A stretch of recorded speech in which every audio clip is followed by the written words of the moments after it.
Good evening, नमस्कार, स्वागत है आप सभी का। मैं धर्मेंद्र आप सभी का अनंत एजुकेशन यानी धर्मेंद्र सर मैथ्स में स्वागत करता हूं।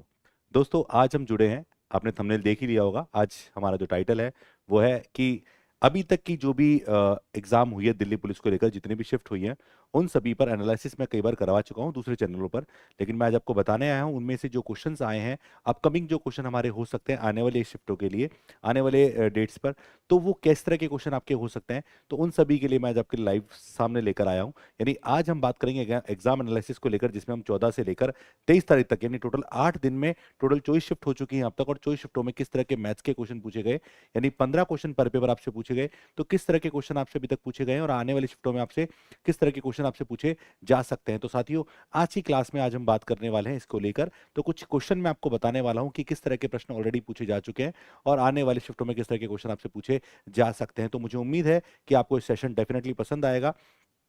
इसके अलावा इस चैनल पे हमने काफ़ी सारे प्रीवियस ईयर पेपर के सॉल्यूशन करवाना स्टार्ट कर दिया है, और जल्दी ही आपको यूपीएसआई को लेकर भी, यूपीएसआई जो मैथ्स है उसका पोर्शन भी आपको जल्दी से देखने को मिल जाएगा अगले 2-3 दिनों के अंदर। उस पर भी रिकॉर्डिंग जारी है, रिकॉर्डिंग लगभग हो चुकी है, तो जल्दी ही वो वीडियो एडिट होकर आपके सामने डल जाएगा। तो जितने भी एग्जाम अब हो रहे हैं, एसएससी ले रही है और दिल्ली पुलिस की जैसी आंसर की आएगी, मैं इसका भी सोल्यूशन आप लोगों को करवाऊंगा इस चैनल पे।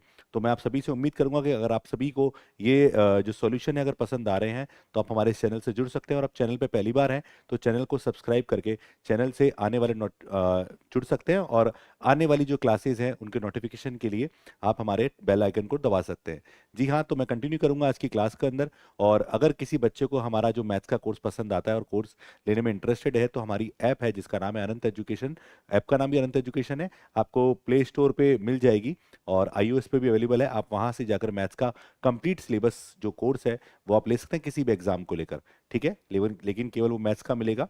तो मैं आपसे कहना चाहूंगा, जो भी बच्चे दिल्ली पुलिस की तैयारी कर रहे हैं वो सभी एग्जाम एनालिसिस को देखिए और आने वाले शिफ्टों में किस तरह के क्वेश्चन पूछे जा सकते हैं इस पर अनुमान लगाइए। कि जो जो क्वेश्चन मैं आपको बताने वाला हूँ, आज लगभग 40 क्वेश्चन मैं आप लोगों को लेकर आया हूँ। तो ये जो सेशन रहेगा पूरा अगले 1-1.5 घंटे का, इस पूरे सेशन में आपको वो क्वेश्चन मिलेंगे पहले तो जो एग्जाम में आ चुके हैं, और वो क्वेश्चन और मिलेंगे जो आने मतलब आ चुके हैं, मतलब उस टाइप के क्वेश्चन। मैं ये नहीं कह रहा कि ऐसे क्वेश्चन आए, बट इस टाइप के क्वेश्चन एग्जाम में आए, जो कि सब मेमोरी बेस्ड क्वेश्चन होते हैं, जो बच्चों के माध्यम से हमें पता चलते हैं। तो मैं आप सभी से उम्मीद करूंगा कि जो भी साथी आ चुके हैं, जुड़ चुके हैं, एक बार कमेंट कर दीजिए। चलिए फटाफट से जुड़ जाइए एक बार। तो इस शिफ्ट का पहला क्वेश्चन, मतलब आज की क्लास का पहला क्वेश्चन क्या है, ये है समय काम पर। और समय काम पर भी किस तरह का क्वेश्चन है बच्चों, ये समय काम पर जो क्वेश्चन है ये पाइप एंड टैंक के आधार पर क्वेश्चन है। तो पहला क्वेश्चन आपके सामने है कि पाइप ए और बी एक पूरे भरे हुए टैंक को क्रमशः 20 घंटे और 30 घंटे में खाली कर सकते हैं। दो नल है, ठीक है, या दो पाइप है हमको बोल रखा है, और उसमें क्या कह रहा है कि दो पाइप आपको दिए गए हैं ए और बी, एक दूसरे को एक पूरे भरे हुए टैंक को 20 और 30 घंटे में खाली कर सकते हैं, जबकि अकेले पाइप सी खाली टैंक को 8 घंटे में भर सकता है। तो मुझसे बोल रहा है यदि पाइप ए बी सी एक साथ खोले जाते हैं तो टैंक कितने समय बाद 75% भर जाएगा। आपसे पूछ रहा है कितने समय बाद 75% भर जाएगा। तो साथियों, इस क्वेश्चन का आंसर हमें निकालना है।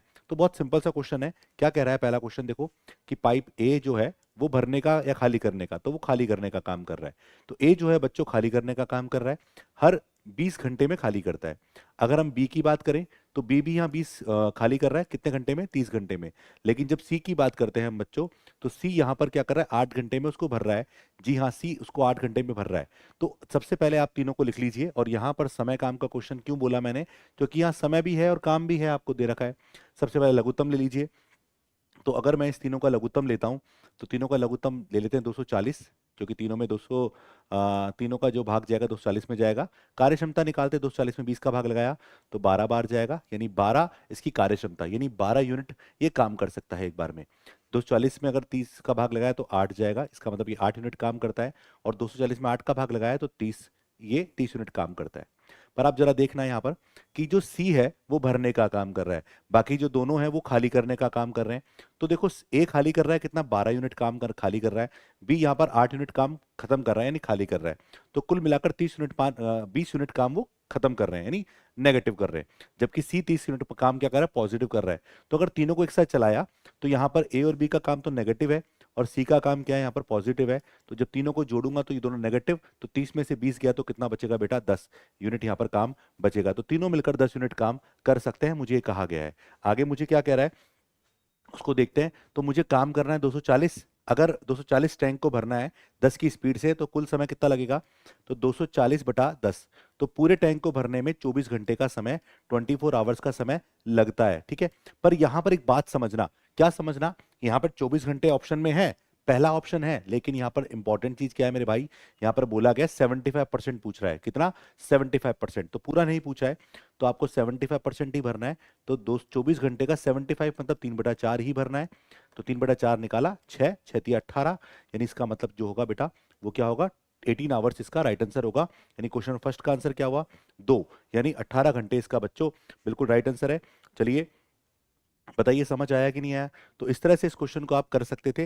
ये सरल सा क्वेश्चन था हमारे लिए, बहुत आसान सा क्वेश्चन था। तो जिनको समझ आ चुका है एक बार कमेंट करके बता दीजिए कि हाँ सर हमें क्लियर है ये वाला क्वेश्चन। चलिए अगले क्वेश्चन पे बात करेंगे, क्वेश्चन नंबर 2 पर। अगर आपको कहीं दिक्कत आए तो आप पूछ सकते हैं, कमेंट करके पूछ सकते हैं कि सर क्लियर नहीं हुआ है।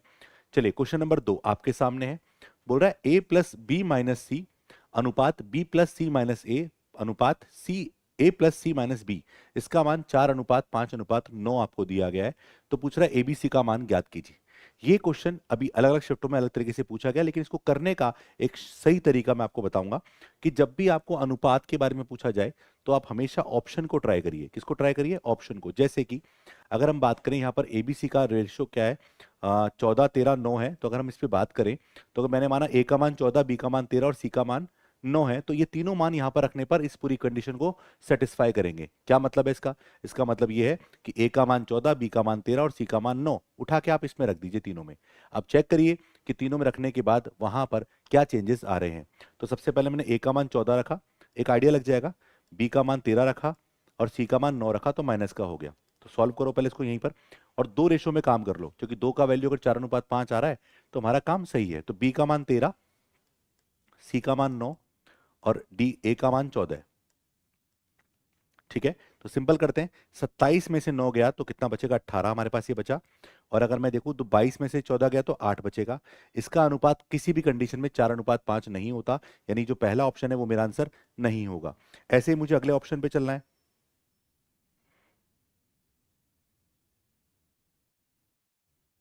अगले ऑप्शन पे चलते हैं, देखते हैं अगला ऑप्शन क्या कह रहा है। तो ऑप्शन नंबर 2 क्या कह रहा है, 14 9 और 13, तो वापस से रखो, 14 + 9 - 13 अनुपात 9 + 13 - 14। अब रख के देखते हैं, ठीक है। तो इसका मान आया, देखो ये हो गया 23 - 13 10, ये 22 - 9 और 22 - 14 यानी 8, तो ये हो गया 5:4, जबकि ये तो 4:5 है, यानी ये भी मेरा आंसर नहीं होगा। कंफर्म है, तो ये भी मेरा आंसर नहीं हुआ मेरे भाई। अब अगले ऑप्शन पे चलते हैं। अगला ऑप्शन क्या है, अगला ऑप्शन हमारे पास है ऑप्शन थर्ड। ऑप्शन थर्ड देखते हैं, 13 14 और 9। तो ए का मान 13 रखा, बी का मान 14 रखा और सी का मान 9 रखा। फिर उसके बाद क्या बोला, उसके बाद बोला कि बी का मान जोड़ो, सी का मान 9, ठीक है। अब देखो ना, 14 और 9 जोड़ा और उसमें 13 घटाया, देखते हैं इसका आंसर अनुपात क्या आता है। तो 14 13 और 14 27 - 9 यानी 18, तो ये हो गया। बोलिए, बोलो यहां तक समझ में आया आपको, कितना हो गया, 18, तो ये हो गया। और यहां पर हो गया 22, 22 - 13, नहीं 23 - 13 10 हमारे पास हो गया।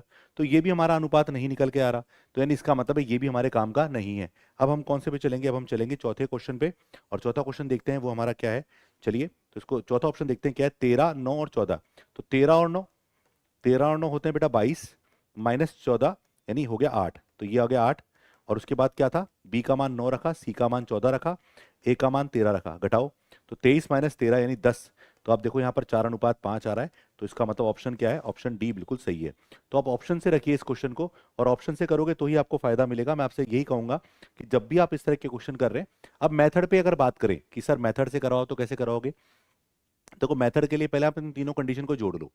तीनों को जोड़ोगे तो a + b, b + c, c + a सब दो दो बार हो जाएंगे, और abc घटा लो। तो देखो यहाँ से अगर हम बात करें ऑप्शन के हिसाब से और मेथड के हिसाब से, तो तीनों को मैंने जोड़ा तो a + b + c का मान आएगा, तो कितना आएगा, 4 और 5 9 और 9 18। तो यहाँ पर a + b + c का मान 18 आ गया, ठीक है। अब आप जरा देखो a + b - c हमारे पास है, तो अगर मैं इसमें इसको जोड़ूंगा, देखो लोग जोड़ते हैं तो c से c कटता है, एक्स्ट्रा स्टेप चल जाएगी, नहीं जाना। तो आप एक काम करो, पहले मुझे ए निकालना है, तो एक काम करते हैं, इस कंडीशन में से इस वाली कंडीशन को जोड़ने की जगह घटाते हैं, घटाएंगे ना तो बी कट जाएगा, सी कट जाएगा और ए जुड़ जाएगा। तो देखो अगर मैं इस कंडीशन में अगर मैं इसको घटाता हूं तो आएगा 2a, और मैंने 18 में से सेकंड वाला नंबर कौन सा है 5, 18 में से 5 गया तो बेटा क्या बचेगा 13 बचेगा। ठीक है, तो ये बचा 2a का मान। ऐसे ही ए बी सी में से अगर मैं बी वाली कंडीशन को घटाता हूं, यानी a plus C minus B को घटाता हूं, तो देखो a कट जाएगा, सी कट जाएगा, पर b 2 बार हो जाएगा, तो b घटाओ, मतलब अपन ने घटाया तो 2b बराबर क्या आ गया, तो 2b बराबर हमारे पास होगा 18 में से लास्ट कंडीशन क्या है 9, उसको घटाया तो केवल 9 रह गया, तो 2b का मान 9 रह गया। ऐसे 2c का मान निकालेंगे, तो पहली कंडीशन घटा लिए, तो पहली कंडीशन घटाओ बच्चों, तो a प्लस बी प्लस सी में से अगर मैं इसको घटाऊंगा तो ए बी कट जाएगा, सी बच जाएगा, तो सी और सी क्या होगा 2c हो जाएगा, और यहाँ पर 18 में से 4 गया तो 14 बचेगा। तो फाइनली अपने पास क्या रह गया, आप देखो तीनों में अगर आप यहाँ पर 2a अनुपात 2b अनुपात 2c का मान देखोगे तो बेटा यहाँ पर 13, यहाँ पर 9 और यहाँ पर 14 हमारे पास हो गया। तो फाइनली अगर आप देखोगे तो रेशियो क्या आएगा, ये आएगा क्वेश्चन नंबर ऑप्शन नंबर 4 इसका राइट आंसर होगा। तो इस तरह से क्वेश्चन नंबर 2 को आप मेथड से कर सकते थे, पर मेथड के लिए आपको ये लॉजिक पहले से पता होना चाहिए, तब आप इसको बहुत प्यारे तरीके से कर सकते हो। चलिए अगला क्वेश्चन देखते हैं, क्वेश्चन नंबर 3। और यहां पर मुझे बेसिकली आपको बार समझाना है। ये बार वाला कॉन्सेप्ट जो है एग्जाम में शुरू में शिफ्टों में नहीं पूछा, लास्ट के शिफ्टों में पूछना स्टार्ट किया, और अब आने वाले शिफ्टों में बार वाले क्वेश्चन पर क्वेश्चन कंटिन्यूसली बन रहा है। तो देखते हैं इसका क्वेश्चन का आंसर क्या होगा। तो पहले तो उसको देखते हैं, पहले बार क्या होता है। तो बेटा सबसे पहले देखो 0.93 और 3 के ऊपर बार है, एक अंक पर बार है, तो क्या करोगे, इसको सिंपल भाषा में कैसे बदलते हैं, डायरेक्ट तरीके से मैं आपको बता रहा हूं कैसे बदलना है इसको, वो देखना। सबसे पहले जिन अंकों पर बार है, कितने अंकों पर है, एक अंक पर, तो उतनी बार 9 लिखो, और पॉइंट के जितने अंकों पर बार नहीं उतनी बार 0 लिखो, तो 90। अब ऊपर क्या करोगे, ऊपर पूरे नंबर 93 में से जिस पर बार नहीं उसको घटा लो, तो ये हो जाएगा 84/90। बिल्कुल इसको इस तरह से कन्वर्ट कर सकते हैं। यह है अशांत आवर्ती दशमलव, क्या नाम है इसका, अशांत आवर्ती दशमलव। ठीक है, सेकंड जो पॉइंट है हमारा वो है 0.84 बार। अब यहां पर आप देखिए 84 पर बार है, तो यहां पर दो अंकों पर बार है तो 2 बार 9 लिखो, और जिस पर बार है उसको ऊपर लिख दो, क्योंकि यहां पर कोई अंक ऐसे है नहीं जिस पर बार नहीं है, तो इसका मान ये, इसका मान ये हमने लिख लिया है। अब हमें इसका सिंपल कैलकुलेशन करना है, तो ये तो आप कर लेंगे ऑर्डर के हिसाब से। चलिए सबसे पहले देखो इसका मान लिखो, इसका मान क्या है अपने पास 84/90, फिर डिवाइड, फिर आगे 84/99 प्लस 2/3 माइनस का 2/3 गुणा 9/10। अभी मैं कुछ नहीं कर रहा, सिंपल लिख रहा हूं। फिर इसके बाद प्लस, प्लस के बाद 9/14, ठीक है, डिवाइड बाय 3/7। अब सुनो, डिवाइड बाय 3/7, ये ऑफ का मतलब होता है पहली प्रायोरिटी पर बोर्ड मास में बी के बाद ओ आता है। ब्रैकेट देखेंगे, ब्रैकेट ब्रैकेट के अंदर पहले ओ आ गया, तो ओ का मतलब ऑफ यानी गुणा करना है, तो इसको यही गुणा करो, 3 चौक 12, और ये गुणा करोगे तो ऊपर का ऊपर से, तो 3 चौक 12, 7 5 35 हमारे पास हो गया। ठीक है, तो यहां पर आप देखो, तो ऊपर हो गया 12 और नीचे हो गया 35। चलिए अब आपको पता होना चाहिए कि सबसे पहले भाग आएगा, इसके बाद यहाँ पर प्लस माइनस जोड़ बाकी मतलब है यहाँ पर, तो सबसे पहले क्या आना चाहिए भाग, और भाग के लिए क्या करना चाहिए, भाग हमेशा सेकंड टर्म को बदल कर गुणा में लिखना होता है, मतलब बदल कर उलट कर। तो 84/90 तो हमारे पास यही, आप इसको लिखोगे तो 99 अपॉन ऊपर अपॉन 84 हो जाएगा ये हमारे पास, प्लस का 2/3 माइनस का 2/3 गुणा 9/10।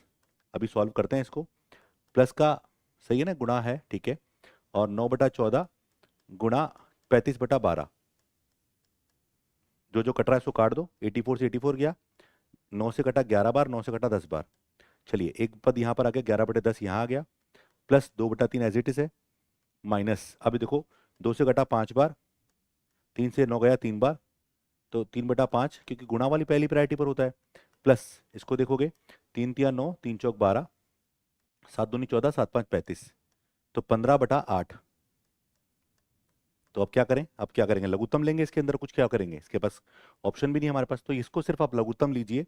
तो यहाँ पर लघुत्तम लोगे तो बेटा कितना आएगा, 8×5 = 40, 40 × 3 120 आना चाहिए। तो ये कट गया 12 बार, 12 × 3 12 × 11 132, 40 बार, 40 दूनी 80, 24 बार, 24 तिया 72, 15 × 15 225। नंबर बड़ा आना चाहिए, इसका मतलब ये है।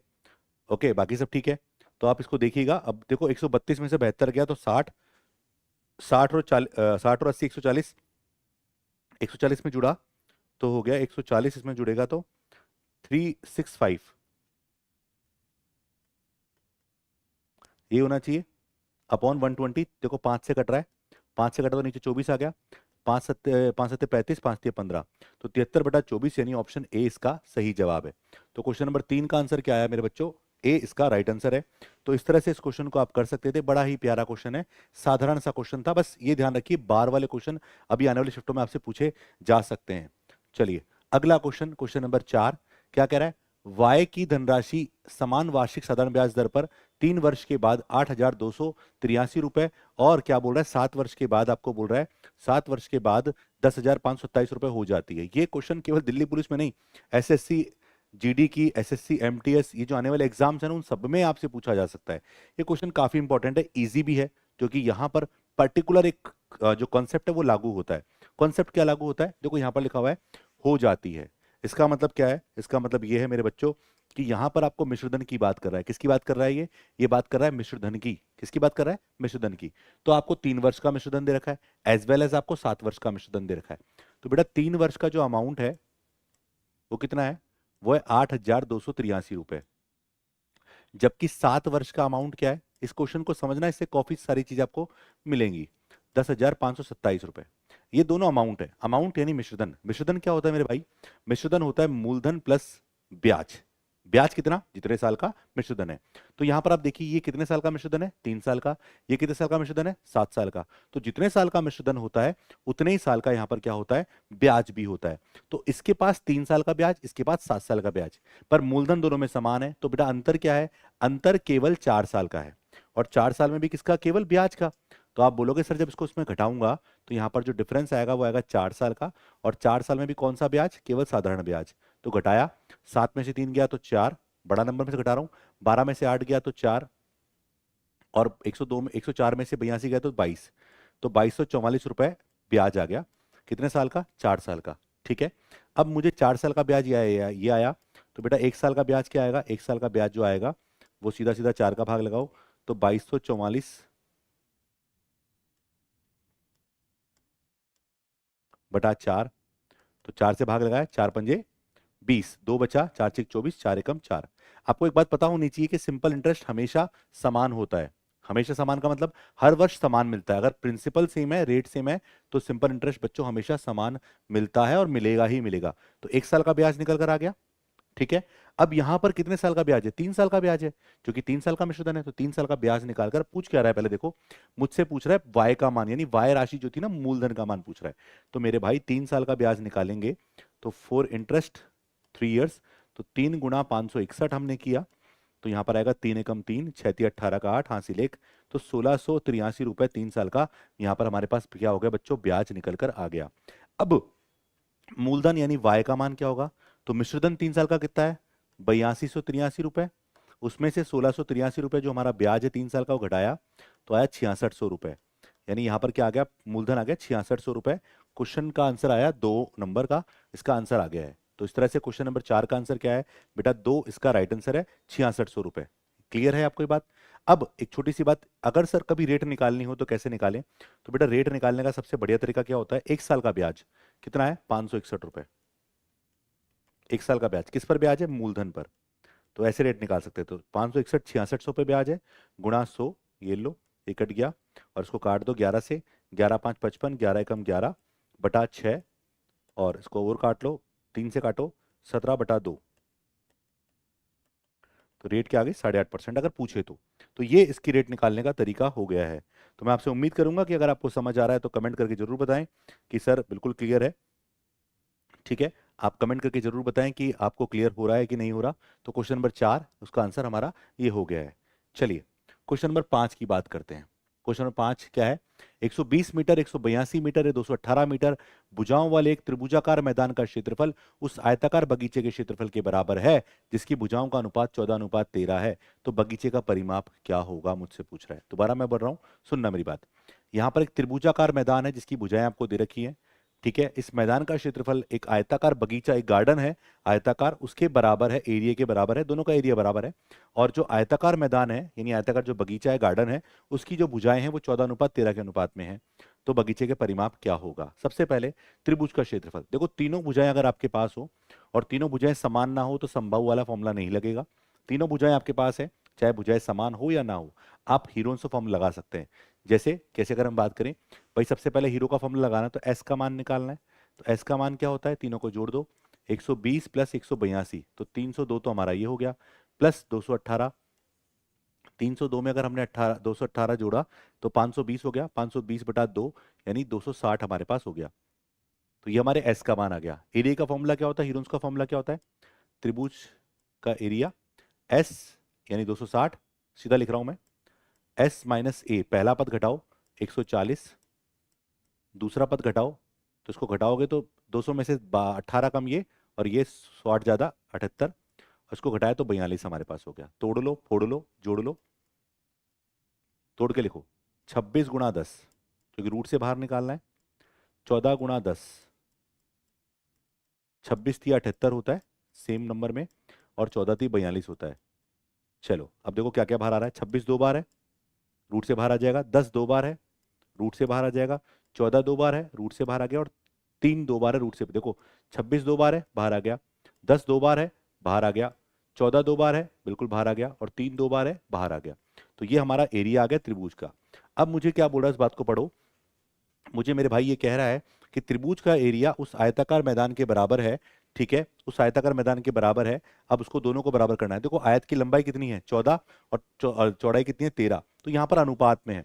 तो हम एक काम करते हैं, लंबाई चौड़ाई क्या मान लेते हैं, मैंने लंबाई मानी 14x, चौड़ाई मानी 13x, x मान लिया, और ये किसके बराबर है, ये बराबर है 26 गुणा 10 गुणा 14 गुणा 3 के बराबर है। ठीक है, ठीक है, अब हम इसको देखो सिंपल करते हैं, तो 14 से काटा 14 गया, 13 से काटा 13 दूनी 26 गया, तो एक्स स्क्वायर का मान कितना हो गया बेटा, 6 60, 60 का मतलब 15 गुणा 4, ठीक है, 15 गुणा 4 क्यों बोला, क्योंकि स्क्वायर लिखा ना, अब रूट हटाएंगे, स्क्वायर हटाएंगे तो रूट लगेगा, तो ये 15 रूट में चला गया, ठीक है, और आप क्या बोलोगे इसको, 2 रूट 15 बोल दें, ठीक है। चलिए तो यहां से लंबाई बताओ कितनी होगी, लंबाई ऑलरेडी 14 के अनुपात में, 14 दूनी 28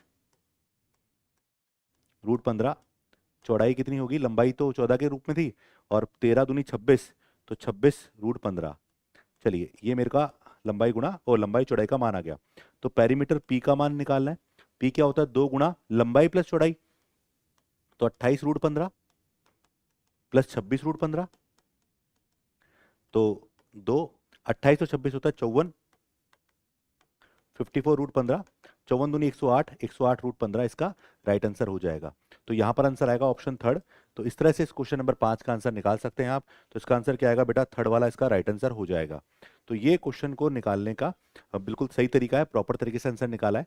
बाकी आप अगर तीनों को देखते हैं और तीनों को नंबर काट के आप छोटा कर सकते हैं, तो छोटा करके देखो कहीं ये तीनों ट्रिपलेट तो नहीं है, क्या ट्रिपलेट, ठीक है, पर ट्रिपलेट की फॉर्म में जाओगे तो में टाइम खराब करोगे। क्वेश्चन नंबर 6, शालिनी अपनी आय का 1/3 बचाती है। शालिनी एक महिला है जो अपनी आय का 1/3 यानी जो भी कमाती है उसका 1/3 वो बचाती है। यदि उसकी आय x% बढ़ जाती है और खर्च 15% बढ़ जाता है तो बचत में 21% की वृद्धि हो जाती है। x का मान ज्ञात करिए। ये क्वेश्चन अभी मैं आपको और काफी इंपॉर्टेंट है, केवल इसी में नहीं, दिल्ली पुलिस में नहीं, आने वाले जितने भी एग्जाम है उसमें भी इंपॉर्टेंट है, क्योंकि ये काफी फेवरेट रहा है एसएससी का और बहुत बार एग्जाम में पूछा जाता है। तो शालिनी अपनी आय का 1/3 बचाती है, ऐसे क्वेश्चन के लिए जैसे मैं अगर इनकम उसकी 3 रुपए मानता हूं, तो बताओ एक्सपेंडिचर साइड में हटाओ, ये आपको पता है कि इनकम बराबर एक्सपेंडिचर प्लस सेविंग, यही होता है। तो एक्सपेंडिचर कितना होगा, सेविंग कितनी है 1 रुपए, एक्सपेंडिचर कितना 2 रुपए, ये बताओ कैसे आया, आप सोचो एक बार। तो आपको क्या बोला है, मुझे किसने बोला है कि अगर 3 रुपए कमाती है, क्योंकि तिहाई करना है तो 3 रुपए मान लिया, तो इनकम मान ली 300 रुपए, क्योंकि कैलकुलेशन को आसान बनाना है तो 200 रुपए ये और 100 रुपए ये, मान सकते हैं ऐसे, कैलकुलेशन को आसान बनाना है, हमें तो यही सिर्फ सीखा है। आगे क्या बोल रहा है, उसकी आय x% बढ़ रही है, आय कितनी बढ़ रही नहीं पता है, लेकिन वो बोल रहा है खर्च 15% और बचत 21%। तो खर्च जो है मेरे भाई ये 15% बढ़ेगा, तो इसका 15% बढ़ाओ, तो 15 दूनी 30 यानी 3 रुपए वो बढ़ गया, इसका 15% निकाला 30 रुपए आ गया, और बचत जो है वो 21% बढ़ रही है, तो इसका 21% निकालेंगे तो 21 रुपए आएगा। इसका मतलब ये है कि ये दोनों मिलाकर तभी तो इनकम में आया होगा, तो 30 प्लस 21 मिलाकर क्या हो गया मेरे भाई 51, और 51 की वृद्धि किसमें हुई है 300 पे, तो ये 51 की वृद्धि 300 पे हुई, तो एक्स का मान क्या हो गया हम बोलेंगे 51 की वृद्धि जब 300 पे होती है तो 51 बटा 300 गुणा 100, आप इसको सॉल्व करेंगे तो आएगा 17%। क्या आएगा मेरे भाई? 17%, यानी क्वेश्चन नंबर 6, यानी एक्स का मान क्या आएगा? 17% की वृद्धि हो गई है। कैसे आया दोबारा बता रहा हूं भाई। इनकम में कितनी, देखो मैंने सबसे पहले 3 माना, 3 का मतलब 300 मान लिया, 200 और 100 मान लिया, कोई फर्क पड़ेगा इससे? जी नहीं, कोई फर्क नहीं पड़ेगा। तो यहाँ पर 300, यहाँ पर 200 और यहाँ पर 100, तो 100 पर आपको 21% की बचत में वृद्धि, तो 21 रुपए की वृद्धि, और यहाँ पर 15% की वृद्धि, तो 30 रुपए की वृद्धि। दोनों को जोड़ा तो आया 51 रुपए की वृद्धि इनकम में हुई होगी। तो 51 300 का कितना परसेंट है वो निकाला, तो आप नंबर कोई भी मानिए, आंसर आपका यही रहेगा। क्वेश्चन नंबर 7, एक विद्यालय में गणित, भौतिकी और कंप्यूटर साइंस की सीटें 7:8:9 के अनुपात में है। इन सीटों में क्रमशः 60%, 50%, 70% की वृद्धि किए जाने पर जाने का प्रस्ताव है। बढ़ाई गई सीटों का अनुपात ज्ञात करो। अब ये क्वेश्चन देखो, कई बच्चे क्या है अलग अलग नंबर मान के बहुत लेंदी करके बहुत लंबा सॉल्यूशन करें, पर मैं आपको सिंपल सा एक कॉन्सेप्ट बताता हूँ उसको। आप ये मान लो 7 इसमें है ऑलरेडी, इसमें 8 है, इसमें 9 है। तो अगर मैं बात करूं मैथ्स में ऑलरेडी कितनी सीटें? 7, और 7 में वृद्धि कितनी? 60% की। तो 60% का मतलब 160% बढ़ेगा। 100 में हर चीज अपने आप में 100% होती है, तो 100 में 60 बढ़ा तो 160 हो गया। ऐसे अगर हम बात करें मैथ्स के बाद किसमें? फिजिक्स की में बात करें, ठीक है। तो बेटा फिजिक्स की अगर हम बात करें तो फिजिक्स में कितनी है? ऑलरेडी 8, और 8 में कितनी वृद्धि करना है आपको? 50%, तो 150% हो जाएगा। और उसके बाद हम बात करें कंप्यूटर साइंस सीएस में देखते हैं, तो सीएस में ऑलरेडी 9 है, और 9 में वृद्धि कितनी करनी है? 70%, तो 170%। चलो अब देखो यहाँ पर क्या क्या कट रहा है, परसेंटेज तीनों में है, कट जाएगा भाई, रेशियो तो निकालना है आपको। तो यहाँ पर देखो 10 10 10 कट गया, तो 16 7 112 हमारे पास आ गया, 15 8 120, 17 नाम 153। तो क्या आ गया रेशो? 112 120 153 कट रहा है क्या? नहीं कट रहा। Option B. तो ये सीधा सा क्वेश्चन है, और एग्जाम में हमारा समय खराब ना हो इसलिए मैं आपसे कहना चाहूंगा कि आप हमेशा इसको इस तरीके से ही सॉल्व करें। क्वेश्चन नंबर 8, एक रेलगाड़ी 560 किलोमीटर की दूरी का कुछ भाग 40 किलोमीटर प्रति घंटे की चाल से और शेष भाग 160 किलोमीटर प्रति घंटे की चाल से 9 घंटे 30 मिनट में तय करती है। अब क्या बोल रहा है कि 40 किलोमीटर प्रति घंटे की चाल से चलने पर रेलगाड़ी कुल कितनी दूरी तय करेगी। अब इसको आप एलिगेशन से कर सकते हो, इसको आप चाहो तो डायरेक्ट कर सकते हो। डायरेक्ट कैसे भाई? उसने 560 किलोमीटर की दूरी का कुछ भाग तो 40 की चाल से तय किया, और कुछ भाग 160 किलोमीटर प्रति घंटे की चाल से तय किया, जिसमें आपको कुल मिलाकर 9.5 घंटे लगे। यानी दोनों चालों से जब उसने टोटल दूरी तय करी है तो उसमें 9 घंटे 30 मिनट, 9.5 घंटे लगे उसको। तो अगर मैं एक बात को थोड़ी बार समझू इस बात को, भाई मान लो अगर वो पूरी चाल 40 की चाल से चलता, अगर मैं बात करूं भाई 40 की चाल से पूरी यात्रा तय करी है, तो बताओ उसको कितने घंटे लगे? 9.5 घंटे। तो 40 की चाल से वो तय करता है 9.5 घंटे, 9.5 का मतलब 9.5 का मतलब 19/2 होता है, बिल्कुल ठीक है। तो इसका मतलब वो कितनी दूरी तय करता? 20, 380 किलोमीटर। अगर वो पूरी यात्रा 4.5 की साढ़े मतलब 40 की चाल से तय करता, तो उसे तीन वो कुल मिलाकर इतने समय में 380 की दूरी तय कर पाता। इसका मतलब शेष दूरी उसने कैसे तय की होगी वो देखना एक बार। एलिगेशन से भी कर सकते हो आप, ठीक है। तो शेष दूरी यानी क्रॉस वाले मेथड से, तो 360 560 माइनस 380, तो बचा 180 किलोमीटर। अब 180 जो बचा वो कौन तय करता? जो देखो सबसे पहले पहली चाल उसने 40 की चाल से तय करी है, ठीक है। दूसरा भाग उसने 160 की चाल से तय किया। मान लो पूरी यात्रा वो 140 की चाल से तय करता तो कितनी दूरी तय करता? वो 380 की। पर वो बचा कितना? बचा है उसका 180। लेकिन अब सुनो मेरी बात ढंग से सुनना, अरे भाई वो 40 से नहीं चला, वो यहाँ पे 160 से चला, तो यहाँ पे 40 छोड़ दिया आपने, बचा 120। तो 120 की चाल से अभी वो कितनी दूरी तय करेगा? वो 180 की दूरी तय करेगा। तो अगर वो 180 किलोमीटर की दूरी 120 की चाल से तय करता है तो उसको 3/2, यानी इसका मतलब 1.5 घंटा और लगता है। 1.5 लिख देता हूं, ठीक है। कितना? 1.5 घंटा ही लगता है, यानी सेकंड वाले में वो 1.5 घंटे से यात्रा कर रहा है। इसका मतलब 40 किलोमीटर प्रति घंटे की चाल से उसने कितनी दूरी तय की होगी? 40 किलोमीटर प्रति घंटे की चाल से समय निकालो, तो टोटल यात्रा में 9.5 घंटे का समय लगा। 9.5 में से 1.5 घंटा इसको यहाँ लगा सेकंड वाली चाल में, क्योंकि मैंने 120 के हिसाब से देख लिया ना कि कितना घंटा लगा उसको यहाँ पर। तो उसको टोटल 8 घंटे लगेंगे किसमें? 40 की चाल से। तो दूरी, तो तय दूरी बहुत आसान है, एलिगेशन से भी निकाल सकते थे। तो 40 गुणा 8, तो 320 किलोमीटर की दूरी उसने पहले वाली चाल से तय करी होगी, यानी ऑप्शन फर्स्ट। तो क्वेश्चन नंबर 8 में क्या आया बेटा? एक इसका राइट आंसर है। तो ये इस क्वेश्चन को करने का बड़ा ही प्यारा तरीका मैंने करवा दिया भाई मैंने पूरी यात्रा को 40 की चाल से तय करवा लिया, तो मुझे कितनी दूरी तय करनी हुई, 380 ही दूरी तय कर पाया मैं, लेकिन करनी थी 560, तो जो सेकंड वाला 120 बचा है उससे ही तो बाकी दूरी तय करी उसने, तो उसमें उसको 1.5 घंटा एक्स्ट्रा लगा। क्वेश्चन नंबर 9, एक वस्तु का विक्रय मूल्य उसके लागत मूल्य से 20% ज्यादा है। यदि x% की छूट देने के बाद दुकानदार 8% का लाभ अर्जित करता है, तो छूट यानी x का मान ज्ञात करना है। मुझसे क्वेश्चन ये पूछ रहा है, करें? बहुत सिंपल है। सबसे पहले देखो, सीपी 100 रुपए होता तो मैं सीपी से कितना परसेंट अधिक अंकित कर रहा हूं, तो भाई मैं 20% अधिक अंकित कर रहा हूं, तो इसका मतलब मैं मार्क कितना कर रहा हूं, मैं मार्क कर रहा हूं 120 रुपए।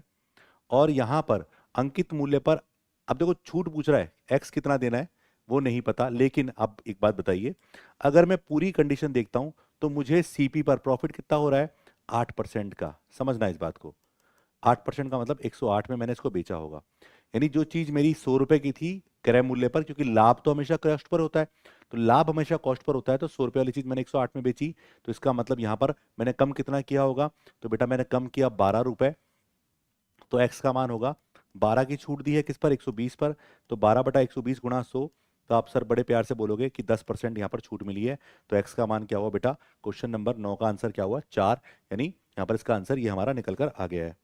चलिए अगला क्वेश्चन क्या है, 10वां क्वेश्चन। ये क्वेश्चन बड़ा ही प्यारा है, ये भी बड़ा क्वेश्चन इजी है, क्योंकि इसको भी क्वेश्चन को आपने कई बार देखा होगा। क्या है क्वेश्चन, राजेश जी क्या कह रहे हैं, वेरी,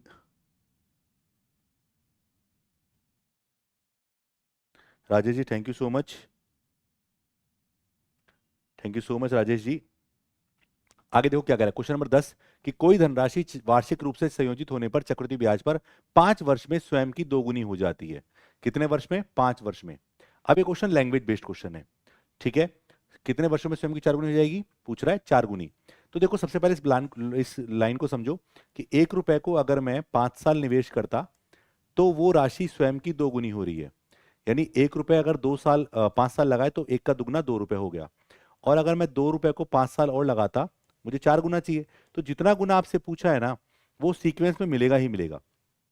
ऐसे क्वेश्चन में जो दिया हुआ है, जो दिया हुआ है वो क्या है हमारे पास, वो लिखा हुआ है यहाँ पर, साफ लिखा हुआ है कि 2 गुनी हो रही है और 4 गुनी पूछा है, तो 2 गुनी और 4 गुनी का एक संबंध होगा कि 2 का 2 गुना करने पर वापस से 4 गुना आता है। 8 गुना पूछ सकता है, तो 4 का फिर 8 गुना, 2 गुना करते तो 8 गुना निकल के आता, तो एक सीक्वेंस में निकल के आता। तो 1 से 4 पे होने में कितना समय लगा उसको, 5 और 5 10 साल उसको लग गए। तो यहाँ पर आप देख सकते हैं क्या आया इसका आंसर, इसका आंसर आया बेटा 10 वर्ष, इसका क्वेश्चन नंबर 10वें का आंसर 10 वर्ष, ऑप्शन 2। क्वेश्चन नंबर 11 क्या कह रहा है, एक कार्यशाला में सभी कर्मचारियों का औसत वेतन 18,000 है। अब सभी कर्मचारी बोले, 7 तकनीशियनों का औसत वेतन 24,000 रुपए है और शेष कर्मचारियों का औसत वेतन 12,000 रुपए है। कार्यशाला में कुल कर्मचारियों की कुल संख्या कितनी है? इसको आप एलिगेशन से कर सकते हो। क्यों भाई, एक ग्रुप है, जैसे सुनना मेरी बात, पूरी कंपनी है, उस कंपनी के सभी, सॉरी कार्यशाला है, उस कार्यशाला के सभी एम्प्लॉयज का एवरेज वेतन, एवरेज इनकम कितनी है, 18,000। उसी में से 7 का कितना है, 24,000, और बाकी जो रिमेनिंग बचे वो कितना है, तो आप देखो दो ग्रुप बांट लो, 7 वालों का कितना है, 24,000 है, दूसरे ग्रुप का कितना है, 12,000। जबकि अगर मैं सभी का देखता हूं तो 12 और 24 मिलाकर कितना हुआ, 18,000 हमारे यहां पर हो गया। तो यहां पर डिफरेंस निकालेंगे तो 6,000 हमारा ये आ गया, 6,000 हमारा ये आ गया। तो ये जो रेशो आया है वो रेशो किसका आया है बेटा, वो आया है इनकी संख्या का, तो 1:1। तो इसका मतलब ये कर्मचारी अगर 7 है, ये लिखा हुआ है 24,000, कितने कर्म टेक्नीशियन है, 7 है, तो ये 7 है, तो ये भी क्या होंगे, क्योंकि 1:1 है तो ये भी 7 होंगे। तो 7 और 7 कितने कर्मचारी, टोटल 14। तो पूछ रहा है टोटल कितने हैं, तो आंसर पूछ रहा है, आंसर आएगा 14, 7 भी ऑप्शन में है नहीं, तो कंफ्यूज नहीं होना है आपको। चलिए क्वेश्चन 12 क्या कह रहा है, 6 आदमी एक कार्य को 48 दिन में पूर्ण करते हैं। यदि एक आदमी 2 औरतों के बराबर काम करता है तो 4 आदमी और 8 औरतें मिलकर उसी कार्य को कितने दिन में करेंगे, मुझसे पूछ रहा है। समय काम का क्वेश्चन है। यहाँ पर एक लाइन लिखी हुई है कि एक आदमी 2 औरतों के बराबर काम करता है, ठीक है। आप यहाँ से कार्य क्षमता निकाल सकते हैं आप चाहें तो। जैसे अगर हम बोले कि एक आदमी, एक मैन बराबर 2 वुमेन, एक आदमी 2 औरतों के बराबर काम करता है, तो यहाँ से एक आदमी और एक औरत की कार्य क्षमता निकालें तो क्या आएगा, 2/1। यानी एक आदमी अगर 2 काम करता है तो एक औरत कितना काम करती है, 1 काम करती है। तो यहाँ पर टोटल काम निकालो, तो टोटल वर्क कितना होगा भाई, टोटल वर्क कौन कर रहा है पहले बताओ, पहले कौन कर रहा था, 6 आदमी, तो 6 आदमी 48 दिन में काम कर रहे हैं। तो बताओ एक आदमी कितना काम करता है, एक आदमी 2 काम करता है, तो 6 गुणा 2 गुणा 48, तो ये हमारा टोटल काम हो गया, यूनिट में मान लिया, ये हमारा टोटल काम हो गया बच्चों, मान सकते हैं। आगे क्या कह रहा है, अब मुझे काम करवाना है किससे, 4 आदमी से, तो 4 आदमी और 8 औरत। तो बताओ एक आदमी कितना काम करता है, 2, तो 4 दूनी 8, 8 औरत कितना करती है, 8 औरत करती है, एक औरत करती है 1, तो 8 औरत करेगी 1, 8 इंटू 1, तो 16, और सॉरी 8 और 8 16 यूनिट काम हो गया। अब मुझे बताओ काम कितना करना है, मुझे काम ये करना है, मेरी कार्यक्षमता इतनी है, तो टाइम कितना लगेगा, तो टाइम निकाल लीजिए। तो टाइम आया 6 गुणा 2 गुणा 48 बटा 16, 16 से काटा 16 थी 48, तो 3 दूनी 6, 36 दिन, तो 36 डेज इसका राइट आंसर हो गया, यानी 2 नंबर। तो क्वेश्चन नंबर 12 में क्या आया मेरे भाई, 12 में आया 2 नंबर का इसका राइट आंसर हो गया। तो इस तरह से इस क्वेश्चन को आप कर सकते थे, क्वेश्चन नंबर 12। क्वेश्चन नंबर 13 क्या कह रहा है, यदि कोई दुकानदार एक वस्तु को 6,750 में बेच रहा है तो उसे 10% का नुकसान हो रहा है, यानी 6,750 रुपए 10% लॉस के बराबर है। तो अगर मैं ऐसे मानूं कि कॉस्ट प्राइस अगर मेरा 100 रुपए होता, तो मेरे भाई 10% लॉस से यानी 10% कम के बाद मेरा सेलिंग प्राइस कितना होता, 90 रुपए, और 10% प्रॉफिट के बाद जो सेलिंग प्राइस है वो कितना होता है, 110 रुपए। ओके, तो क्या बोल रहा है, 10% लॉस के बाद सेलिंग प्राइस कितना है, 6,750। तो यहां पर आप बोलोगे कि सर ये जो 90 है ना, इसका मान आपको दिया गया है कितना, 6,750 रुपए, और मुझसे पूछा गया है इस 110 का मान मुझसे पूछा गया है। कर लें, तो 6,750 अगर 90 के बराबर है तो मुझे 110 का मान निकालना है। तो 6 से 9 से काटा, 9 सत्ते 63, 9 5 45, गुणा करो, 0 5 एकम 5 और 7 12, 5 और 7 12 का देख, हासिल एक 7 8, तो 8250 रुपए, ऑप्शन सी। तो क्वेश्चन नंबर 13 में क्या आया मेरे भाई, सी इसका राइट आंसर निकल कर आ गया है। तो कुछ क्वेश्चन ऐसे हैं जहां पर आपको थोड़ा सा बस सीखना है। तो ये सब क्वेश्चन जो है अभी एग्जाम में इस तरह के दिल्ली पुलिस में पेपर में क्वेश्चन पूछे गए हैं। मैं आपसे यही कहूंगा कि आने वाली शिफ्टों में जो आपके एग्जाम्स हैं, जो कि 28 से स्टार्ट होंगी वापस से, 28 से लेकर जो लास्ट तक की शिफ्ट होंगी, उन सभी के लिए आप इन पेपर इन क्वेश्चनों को एक बार अच्छे से मतलब स्ट्रांगली कर लीजिए एक बार। चलिए क्वेश्चन नंबर 14 क्या कह रहा है, दो संख्याओं का योगफल 33 है, यदि उनका एलसीएम और एचसीएफ क्रमशः 72 और 3 है तो संख्याओं में अंतर कितना है। ये क्वेश्चन अच्छा क्वेश्चन है। तो सबसे पहले देखो, दो संख्याएं मान ली मैंने ए और बी, तो ए प्लस बी का मान दे दिया 33, ठीक है। और एलसीएम एचसीएफ देने का मतलब आप नंबर बहुत सारे हैं सोचने के लिए, तो आपको एलसीएम एचसीएफ से आप दो चीजें निकाल सकते हो, आपको पता होना चाहिए। एक तो गुणनफल निकाल सकते हो, दो संख्याओं का गुणनफल उनके एलसीएम इंटू एचसीएफ के बराबर होता है, आपको पता होना चाहिए। तो इसका एलसीएम है 72 और एचसीएफ है 3, तो उनका गुणनफल इसके बराबर हुआ, यानी 216 के बराबर हो गया। अब आप दो नंबर सोचो कि जिनको जोड़ने पर 33 आए, तोड़ो, फैक्टर्स बनाओ बहुत सारे। सर मैं बिहार से हूं, एसएसजीडी को बनाइए। पवन पवन मैंने चैनल पे एसएसजीडी को लेकर भी तैयारी स्टार्ट करवा दी है, और आप निश्चिंत रहिए, धीरे धीरे अभी ये सब जो क्वेश्चन मैं करवा रहा हूँ एसएसजीडी के लिए भी है, और आप बिल्कुल निश्चिंत रहिए। मैं आपसे कहूंगा कि आप बस क्लासेस देखते रहिए, और पिछले कुछ जो मैंने पेपर्स डाले हैं, जैसे सीआईएसएफ वाले पेपर डाले हैं, वो दिल्ली पुलिस के लिए और जीडी दोनों के लिए इंपॉर्टेंट है। उससे पहले मैंने सीजीएल वाले पेपर डाले हैं, तो जो जो पेपर अब हो रहे हैं मैं सभी डालूंगा, निश्चिंत रहिएगा। और एसएससी जीडी वाले भी मैं कुछ इंपॉर्टेंट क्वेश्चन डालूंगा चैप्टर वाइज, आप उससे भी जुड़िएगा, ठीक है। चलो देखते हैं इसको। तो यहाँ पर दो संख्याओं का योगफल क्या है, 33 है, उनका गुणनफल क्या है, 216। दो नंबर सोचो। अब सोचने में टाइम कौन वेस्ट करे, क्योंकि पूछा क्या है मुझसे, पूछा डिफरेंस, अंतर पूछ रहा है, डिफरेंस इन दीज नंबर आपसे पूछ रहा है। तो देखो कैसे करोगे, आपको एक फॉर्मूला पता होना चाहिए जो इसमें इसमें और अंतर में, a प्लस बी का whole square minus a minus B का होल स्क्वायर, इन नंबर सिस्टम में काफी पढ़ते हैं हम लोग, बराबर 4ab होता है। इसमें योग भी आ गया, अंतर भी आ गया और गुणनफल आ गया। तो यहाँ पर देखो क्वेश्चन इंपॉर्टेंट क्यों हुआ, वजह पता चल गई आपको। तो योगफल आपको देखा 33, तो 33 का square minus a minus B का होल स्क्वायर आपको निकालना है। 4ab, ab का मान कितना है, 216। चलिए सेट कर लीजिए, इसको उधर भेज दीजिए, प्लस का हो जाएगा। तो a माइनस बी का होल स्क्वायर बराबर, ये हो गया 33 का स्क्वायर।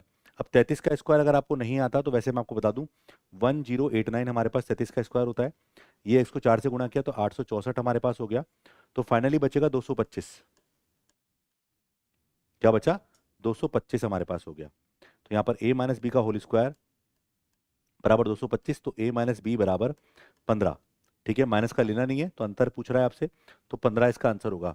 मैं कहना चाहूंगा पवन, अगर आपको ये समझ में आ रहा है, पसंद आ रहा है, तो एक बार फटाफट से थम्स अप कर दीजिए, इतना बता दीजिए कि हाँ सर कॉन्सेप्ट आपके क्लियर हो, मतलब जो आप समझा रहे हैं समझ में आ रहा है। बिल्कुल मैं ऐसे कहना चाहूंगा, और क्लास को लाइक जरूर करना सभी के सभी। चलिए अगला क्वेश्चन 15 क्या कह रहा है। एक दुकानदार ने दो अलग अलग कंपनियों से 10,500 में दो प्रिंटर खरीदे। 10,500 रुपए में दो प्रिंटर खरीदे। वह एक प्रिंटर को 20% लाभ पर और दूसरे को 10% के नुकसान पर बेचता है। तो उसे पता चला कि प्रिंटर का विक्रय मूल्य समान है। ये मेन कहानी यहाँ पर, ये क्या कह रहा है, उसकी मेन कहानी मुझे बोली गई कि प्रिंटर पर आपको क्या बोला, विक्रय मूल्य समान है। इस बात को पकड़ना एक बार आप लोग। क्या कह रहा है कि एक दुकानदार ने दो अलग अलग कंपनियों से 10,500 में दो प्रिंटर खरीदे, ठीक है, पर यहां पर जब दोनों प्रिंटर को जब बेचा उसने, एक को 20% लाभ पर दूसरे को 10% नुकसान पर, तो उसको पता चला क्या कि ऐसा करने पर दोनों प्रिंटर का विक्रय मूल्य क्या है मेरे भाई, समान है। इस ये वाली जो लाइन है ना वो बहुत इंपॉर्टेंट है। तो शुद्ध लाभ या नुकसान की गणना करें, रुपए में आपसे पूछ रहा है कि शुद्ध लाभ और नुकसान की गणना करिए, देखते हैं क्या होता है।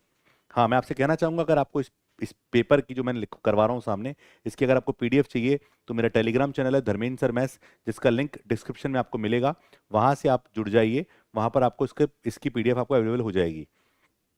चलो तो देखो, सबसे पहले 20% लाभ पर पहली वस्तु है। पहले बताओ 20% लाभ का मतलब होता है 1/5। तो देखो सीपी पहली वस्तु का मैंने मान लिया CP1 बराबर 5 रुपए, लाभ हुआ है 5 पर 1 का, तो सेलिंग प्राइस कितना होगा, SP1 यानी 6 रुपए होगा। ये कहानी क्लियर। दूसरी बात की करते हैं, दूसरी वस्तु 10% नुकसान पे बेची गई है। 10% नुकसान मतलब 1/10। तो यहाँ पर CP2 की अगर हम बात करें, तो CP2 अगर 10 है तो SP2 का मान कितना होगा बेटा, नुकसान हुआ 10 में 1 का, 10 रुपए क्रय मूल्य, 1 रुपए का नुकसान, तो 9 में बेचा। अब इस बात को पढ़िए, देखो मैं आपको फिर कह रहा हूं, रटने की जरूरत नहीं है, बहुत लोग रटने की कोशिश करते हैं, याद करने की कोशिश करते हैं। इसमें मेन बात क्या है, मेन बात यह है कि विक्रय मूल्य समान है। तो आपने जो सेलिंग प्राइस लिखे यहाँ पर, CPSP जो लिखे, यहाँ पर सेलिंग प्राइस सेम होना चाहिए था, ठीक है। नवरत्न जी नमस्कार, बिल्कुल हम ठीक हैं। और जो चैनल पे पहली बार आए हैं उन सभी से कहना चाहूंगा, रिक्वेस्ट है मेरी कि चैनल को सब्सक्राइब कर लीजिएगा। चलिए, तो विक्रय मूल्य 6 रुपए और 3 रुपए, क्या 6 रुपए और 9 रुपए समान है क्या, क्या ये दोनों समान है, नहीं है, तो इसको मेरे भाई 3 से गुणा कर लो, तो ये 18 हो गया, इसको 2 से गुणा करो, ये 18 हो गया, तो ऊपर भी 3 से गुणा, तो ये हो गया इसका क्रय मूल्य 15 रुपए, इसका विक्रय मूल्य 18 रुपए, और यहाँ पर 2 से गुणा किया तो 20 रुपए, और यहाँ पर गुणा किया तो 18 रुपए। अब देखो दोनों विक्रय मूल्य समान हो गए क्या, बिल्कुल सेम है, सेम है, ठीक है। अब मुझे क्या बोल रहा है, अब जो बोल रहा है टोटल प्रॉफिट एंड लॉस की गणना करनी है मुझे, ठीक है, अब करते हैं। तो देखो इस तरह से अगर हम देखें तो मुझे टोटल कॉस्ट कितना पड़ा दोनों को मिलाकर, तो 15 रुपए इसका, 20 रुपए इसका, तो 35 रुपए टोटल कॉस्ट हो गया। जबकि टोटल सेलिंग प्राइस की अगर बात करें तो 18 + 18 यानी 36 रुपए इसका कैलकुलेशन हो गया। तो यहां पर आप बोलोगे सर 1 रुपए का प्रॉफिट हो गया, बिल्कुल ठीक है, लेकिन 35 रुपए पे 1 रुपए का प्रॉफिट हुआ है, जबकि कॉस्ट कितना है, कॉस्ट है 10,500 रुपए। तो बेटा 35 का मान 10,500, तो प्रॉफिट पूछ रहा है मुझसे 10,500, अगर 35 के बराबर है तो एक का मान निकालो, तो 35 या 105 होता है, तो मेरे को लाभ हुआ 300 रुपए का, ऑप्शन सी। ये दिख नहीं रहा पर ये 300 रुपए लाभ है, क्योंकि ऑप्शन को आप देख के बोलेंगे बिल्कुल सीधा सीधा। चलिए, तो मैं कहना चाहूंगा कि आपको ये क्लासेस डेफिनेटली पसंद आ रही होगी, और जो चैनल पे पहली बार आए हैं वो सब्सक्राइब जरूर करिएगा। चलिए, और इसकी पीडीएफ के लिए टेलीग्राम चैनल पे जुड़ जाइएगा। 16 क्या कह रहा है, 32 वस्तुएं बेचकर दुकानदार 12 वस्तुओं के विक्रय मूल्य के बराबर लाभ अर्जित करता है। ये लैंग्वेज बेस्ड जो क्वेश्चन है, कई बार आता है एग्जाम में। यहाँ पर विक्रय मूल्य के बराबर लाभ देखा, पूछ रहा है लाभ परसेंटेज क्या होगा, तो इसको कैसे करें। सबसे पहले देखो लाभ किस चीज का हो रहा है, लाभ हो रहा है विक्रय मूल्य का, तो इस लाइन को पकड़ो। ऐसे क्वेश्चन को करने के लिए आप लोग रटने पर ना जाएं, आप लोग कोई फॉर्मूला कोई रेशियो पे मत जाओ, क्योंकि रेशियो में कई बार इसको अटक जाओगे। यहाँ पर लाभ किसका हो रहा है, विक्रय मूल्य का, तो विक्रय मूल्य की कहानी स्टार्ट कर लीजिए, दुकानदार बन जाओ थोड़ी देर के लिए। जैसे मैं दुकानदार बना, मैंने माना एक वस्तु का सेलिंग प्राइस 1 रुपए मान लिया। मैंने क्या माना, एक वस्तु का सेलिंग प्राइस क्या मान लिया मेरे भाई, 1 रुपए मान लिया। मुझे लाभ कितनी वस्तुओं पर हो रहा है, 12 पर, तो 12 वस्तुओं का विक्रय मूल्य कितना होता, मैं चिल्ला चिल्ला के बोल रहा हूँ, एक वस्तु 1 रुपए में ले लो, तो इसका मतलब 12 कितने में लोगे आप, 12 में लोगे। आगे बोल रहा है 32 वस्तुएं, तो बताओ 32 वस्तुएं कितने में लोगे, तो 32 वस्तुओं का विक्रय मूल्य कितना होगा, 32 रुपए होगा। अब मेन कहानी पर आ जाओ, क्योंकि मुझसे पूछ रहा है एक्चुअल लाभ परसेंट पूछ रहा है, उसका लाभ प्रतिशत एक्चुअल में क्या है वो पूछ रहा है। अब इस बात को समझना कि 32 वस्तुएं बेचकर एक दुकानदार को 12 वस्तुओं के विक्रय मूल्य के, तो अगर मैंने 32 को बेचा 32 में और मुझे 12 का लाभ हुआ, तो इसका मतलब 32 वस्तुओं को मैं कितने में लाया था, तो 32 वस्तुओं को मैं लाया था बेटा 20 रुपए में। कितने में लाया था, 20 रुपए में लाया था। कितने में लाया था? 20 रुपए में लाया था। ये मेन कहानी है, क्योंकि कॉस्ट निकलेगा तभी इसका प्रॉफिट एक्चुअल में आएगा। तो यहां पर मेरे भाई मुझे 12 रुपए का प्रॉफिट हुआ। किस पर? 20 पर। 12/20 गुणा 100 और परसेंटेज में कन्वर्ट करूंगा तो आएगा 60%। इसका राइट आंसर होगा ऑप्शन 2। तो क्वेश्चन नंबर 16 आंसर क्या आया? 2। तो ऐसे क्वेश्चन को इस तरह से करने के लिए आप हमारे चैनल को ज्वाइन करिए। इस पे आपको काफी सारा कंटेंट अवेलेबल होगा। 17वां क्वेश्चन। एक छात्र एक कागज को समचतुर्भुज के आकार में काटता है। समचतुर्भुज जिसकी चारों भुजाएं समान होती हैं और दोनों विकर्ण परस्पर लंब समद्विभाजित करते हैं, ये पता होना चाहिए। समचतुर्भुज के दोनों विकर्ण परस्पर लंब समद्विभाजित यानी समकोण पर बाइसेक्ट करते हैं। ठीक है।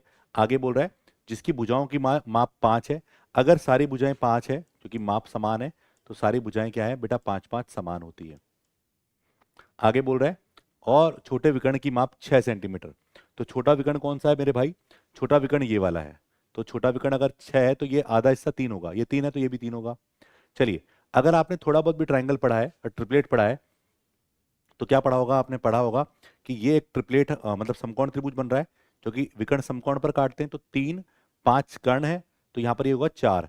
तो 3 4 5, तो ये 4 है तो बेटा ये भी क्या होगा? 4 होगा। और मुझसे पूछा चतुर्भुज का क्षेत्रफल क्या होगा, तो समचतुर्भुज का क्षेत्रफल का फॉर्मूला क्या होता है? तो एरिया बराबर होता है बेटा 1/2 इंटू विकर्णों का गुणनफल। विकर्ण एक तो हो गया 3 और 3 6 और 4 और 4 8। तो यहाँ पर आप देखोगे ये कट गया 3 बार, तो 8 3 24। तो क्या आंसर आया? 24 यानी ऑप्शन 2। ठीक है। बाकी आप चाहें तो इसको हीरो के फॉर्मूले से भी कर सकते हैं। कैसे भाई? ये आपको 6 दे दिया, ये 5, ये 5, ये 5 और ये 5। तो एक त्रिभुज का एरिया निकाल लो। ठीक है, उसका डबल कर दो। एरिया निकालेंगे तो पहले एस का मान निकालेंगे। एस क्या होता है? 5 और 5 10 और 6 16। 16/2 यानी हो जाएगा 8। और आप त्रिभुज का एरिया निकालो तो हो जाएगा 8।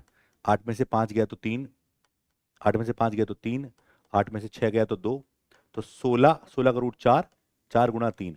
तो बेटा कितना आया? 12। और चतुर्भुज का अगर निकालना है तो यहाँ पर 2 त्रिभुज हैं, तो ऐसे भी आप कर सकते हैं। तो भी आंसर कितना आएगा? 24 ही आंसर निकल कर आएगा 17 में।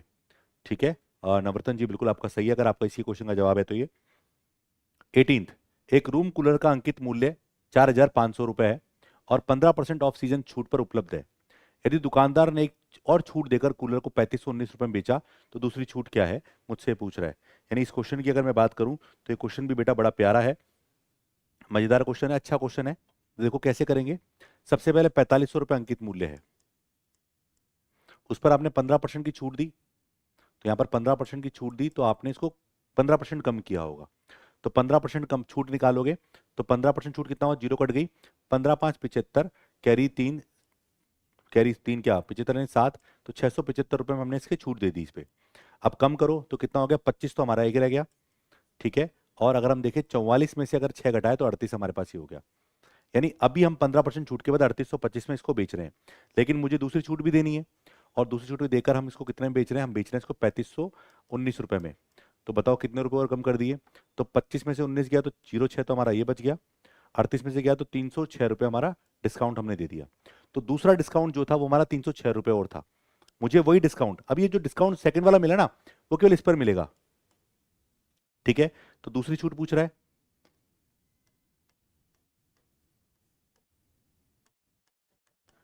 306 की छूट किस पर? 3825 पर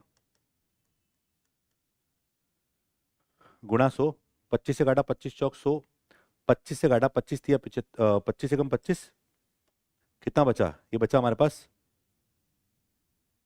वन, ये बचा 132। 25 25 5 125, 25 दिया 75, ये कट गया 2 बार। तो 4 दूनी 8% इसका दूसरी छूट आ गई। तो सेकंड छूट जो दी है वो है 8% यानी ऑप्शन 4। कई लोग सोचते हैं बोले यार नंबर इस अजीब सा है तो पॉइंटों में कर लेते हैं, 10.2 के आसपास कुछ आंसर होगा, पर ऐसा नहीं है। आप एग्जाम की जो वैल्यूज है उनको सही करिए, आपका आंसर निकल कर आएगा। क्वेश्चन नंबर 19, एमडीएच वाला कॉन्सेप्ट, यानी ये भी आपसे एग्जाम में काफी पूछा जा रहा है, इसको भी ध्यान रखिएगा, बिल्कुल देखते रहिएगा। 18 व्यक्ति प्रतिदिन 6 घंटे काम करके एक कार्य को 15 दिन में पूरा कर सकते हैं। तो भाई इसका मतलब है 18 व्यक्ति 15 दिन में 6 घंटे प्रतिदिन काम कर रहे हैं, और वही काम किससे करवा रहा है? 12 व्यक्ति 10 घंटे काम करके उसी कार्य को कितने दिन में पूरा करके, दिन नहीं है यहाँ पर, तो 12 व्यक्ति, डी का नहीं पता, पर 10 घंटे प्रतिदिन काम कर रहे हैं। चलो सॉल्व कर लो। तो डी का मान क्या हो गया, 18 गुणा 15 गुणा 6 बटे 12 गुणा 10। काट लो उसको जितना काट सकते हो। 3 से काटा, सॉरी 3 से 6, 6 12 और 6 18, 6 दूनी 12, और 5 से काटा, 5 तिया 15, 5 दूनी 10, 2 से कट गया 3, तो 27/2, जिसका मतलब 13.5 होता है। ऑप्शन में होगा। देखो अगर आप क्वेश्चनों को सही ढंग से सॉल्व कर रहे हैं ना एग्जाम के अंदर, यानी अगर आप स्टेप्स सही सॉल्व कर रहे हैं मैथ्स में, तो कहीं भी आपको जीवन में दिक्कत नहीं आएगी। सिर्फ इंपॉर्टेंट चीज क्या है, इंपॉर्टेंट चीज है सही प्रोसेस होना चाहिए, सही स्टेप्स होने चाहिए, और खासकर कैलकुलेशन भी आपकी सही होनी चाहिए। ये 3 चीज अगर आपकी सही है तो डेफिनेटली, वैसे मतलब तीनों का एक ही था, बट अगर आप तीनों चीज सही कर रहे हैं तो इन तीनों से आपका क्वेश्चन डेफिनेटली सही होगा मेरे बच्चों, कंफर्म सही होगा, और उसका काफी एग्जाम में आपको फायदा मिलेगा ही मिलेगा। ठीक है, चलिए क्वेश्चन नंबर 20 क्या कह रहा है, एक निश्चित वार्षिक साधारण ब्याज दर से 10,240 रुपए 3 वर्ष में 14,848 रुपए हो जाती है। तो और यदि ब्याज को हर 5 महीनों में वार चक्रवृद्धित किया जाता है तो वही राशि समान दर पर 1 से 1/4 वर्ष में एक्स हो जाती है। एक्स का मान ज्ञात करो। 2 क्वेश्चन है इसके अंदर। एक क्वेश्चन ऊपर लैंग्वेज में यहीं तक पूरा हो गया, यहाँ से यहाँ तक, जो सिंपल इंटरेस्ट पर है। तो देखो मैं अगर रेट निकालूं यहाँ से, क्योंकि मुझे रेट सही होगी, तो 10,240 रुपये हमारा पी है, और ए का मान है 14,848। अगर मैं इसको काटूं तो उसको काटना पड़ेगा आपको, कोई ऑप्शन है नहीं, तो कोई बड़ा नंबर ले लो आप, जिससे भी आप काट सकते हो इसको। तो सबसे पहले अगर हम काटें इसको, 2 का मल्टीपल है ना, तो ऐसा बड़ा नंबर जो आपको पढ़ा आता हो। 16 से काटे, 16 चक 96, 16 चक 64, 0। 16 से काटा, 16 नाम 144, 4 बचा, 16 दूनी 32, 16 अट्ठे 128। अब ये 64 से कट जाएगा क्या, 16 से काट लो पहले तो। 16 से काटा 40, 16 5 80, 16 अट्ठे 128, बिल्कुल ठीक है, कट गया। तो यहाँ पर 2 से काटा 20 और 29 हमारे पास हो गया। तो अगर मैं इसको 100 बना दूं तो 145 हो जाएगा, 5 गुना और 5 गुना। तो यहाँ पर आप देखो ब्याज कितना बढ़ा, ब्याज बढ़ा 45 रुपए। तो रेट फाइनली आ गई, देखो ये 45 रुपए 3 साल में बढ़ा, ये 45 रुपए 3 साल में बढ़ा, तो रेट क्या हो गई, क्योंकि सिंपल इंटरेस्ट है तो सीधा सीधा रेट क्या आ गई, 15% आ गई। आप चाहें तो फॉर्मूला लगा के निकाल लीजिए, पर सबसे आसान तरीका होता है रेट निकालने का, रेशो में बांट लीजिए, अपने आप कट के जो वैल्यू आ गई। अगर मान लो 100 रुपए प्रिंसिपल आपका है, तो 100 रुपए पे जितना परसेंट बढ़ रहा है वो आपका ब्याज होगा। कितने साल में ब्याज बढ़ा, 3 साल में, तो 3 साल में रेट कितना हो गई, 15%, 1 साल का निकल कर आ गया। आगे क्या कह रहा है, आगे बोल रहा है कि अगर मैं 5 महीनों के हिसाब से ब्याज लूं तो बताओ 1 से 1/4 वर्ष में वो राशि कितनी हो जाएगी। राशि तो वही है, तो अब इसको सॉल्व करेंगे, और आई थिंक पॉइंटों में जा सकता है, कोई दिक्कत नहीं है। सबसे पहले देखो 5 महीनों का मतलब, पहले तो बताओ इसका मतलब क्या है। 1 वर्ष यानी 12 महीने, तो ये प्लस 12 गुणा 1/4, तो 12 और 3 15 महीने हो गए।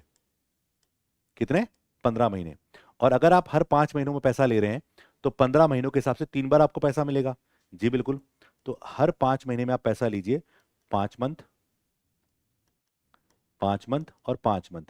तो आप मुझे बताइए सबसे पहले रेट क्या है, रेट है 15% पर एनम, ये तो वार्षिक रेट आ गई। 15% पूरे साल की है, यानी साल का मतलब हो गया पूरे पूरे 1 साल की है, और आपको 5 महीने की रेट चाहिए, तो रेट क्या हो जाएगी, रेट हो जाएगी 15/12 गुणा 5। ठीक है, 3 से काटा 5/4, तो 6.25%। कितनी आ गई, 6.25% इसकी वैल्यू निकल कर आ गई है। आप चाहें तो आप 6.25% से डायरेक्ट ही कर लीजिए। अगर आपको क्यूब वगैरह याद है तो आप इसको सिंपल वे में कर लीजिए, कोई बड़ा इशू नहीं है, बहुत बड़ा आंसर नहीं है इसका। अब देखो यहाँ पर क्या करोगे, 6.25% का मतलब 1/16 होता है, और यहाँ पर आप चाहो तो तीनों बार जोड़कर भी आप इसको कर सकते हैं। तो यहाँ पर मेन कहानी जो थी मैंने आपको बता दी, मेन कहानी तो हमारे पास 6.25 हो गई। 6.25 का मतलब 1/16 होता है, इसका मतलब 3 बार ब्याज मिलेगा, तो 6.25% से आपको 3 बार पैसा मिला। 3 बार का मतलब 1.25 साल में 3 बार ही पैसा मिलेगा। इसका मतलब पी अगर 16 रुपए होगा तो ए कितना होगा, 17 रुपए, और यहां पर आपको क्यूब करना है। अब आपको क्यूब याद है तो आप क्यूब से कर लीजिए, अगर आपको क्यूब याद है तो आप क्यूब से कर लीजिए, और अगर आपको क्यूब याद नहीं है तो देखो मैं आपको जो तरीका बता रहा हूँ वो बड़ा बड़ा ही प्यारा है। अगर आपको क्यूब याद नहीं, क्योंकि मुझे पता है क्यूब बहुत से बच्चों को याद नहीं होगा, 1/16, तो प्रिंसिपल कितना है, 10,240, तो सबसे पहले 10,240 का 1/16 करो, और 16 से काटा तो 640 आया था। तो पहले साल में 640 ब्याज मिलेगा। सीधा तरीका होता है। अगर आपको क्यूब याद नहीं है, आप निकालने बैठ रहे हैं, आप मेहनत कर रहे हैं, टाइम खराब कर रहे हैं, तो सीधा करो। प्रिंसिपल 10,240, इसका 1/16 ब्याज मिलेगा पहले साल में, तो आया 640 रुपए, है ना। अगले साल भी 640 तो आएगा ही आएगा, पर 640 पर फिर आपको क्या मिलेगा, 1/16। तो इसका 1/16 निकाला तो कितना है, 16×64 यानी 40 आएगा। तीसरी बार में आपको 640 मिलेगा, 40 इस पर मिलेगा, इस वाले पर 40 मिला, इस पर 40 मिला, और इसका 1/16 निकाला तो 1/16 का मतलब 4 से काटा 10/4, 2.5 रुपए और आ गया। तो आप सबको जोड़ लो और ये सब हमारा ब्याज हो गया। तो कुल मिलाकर ब्याज कितना हो गया, 122.5। तो 122.5 मैं जोड़ देता हूँ यहाँ पर, मैं मिटा दूंगा इसको। तो यहाँ पर जोड़ा तो 0.50 तो हमारा ये हो गया, और इसको जोड़ा तो 2 हमारा ये हो गया। 12 और 2 14 का 4, कैरी 1, 18 और 2 20, तो 2042.50 रुपए इसका हमारे पास ब्याज आ गया। और मूलधन है 10,240।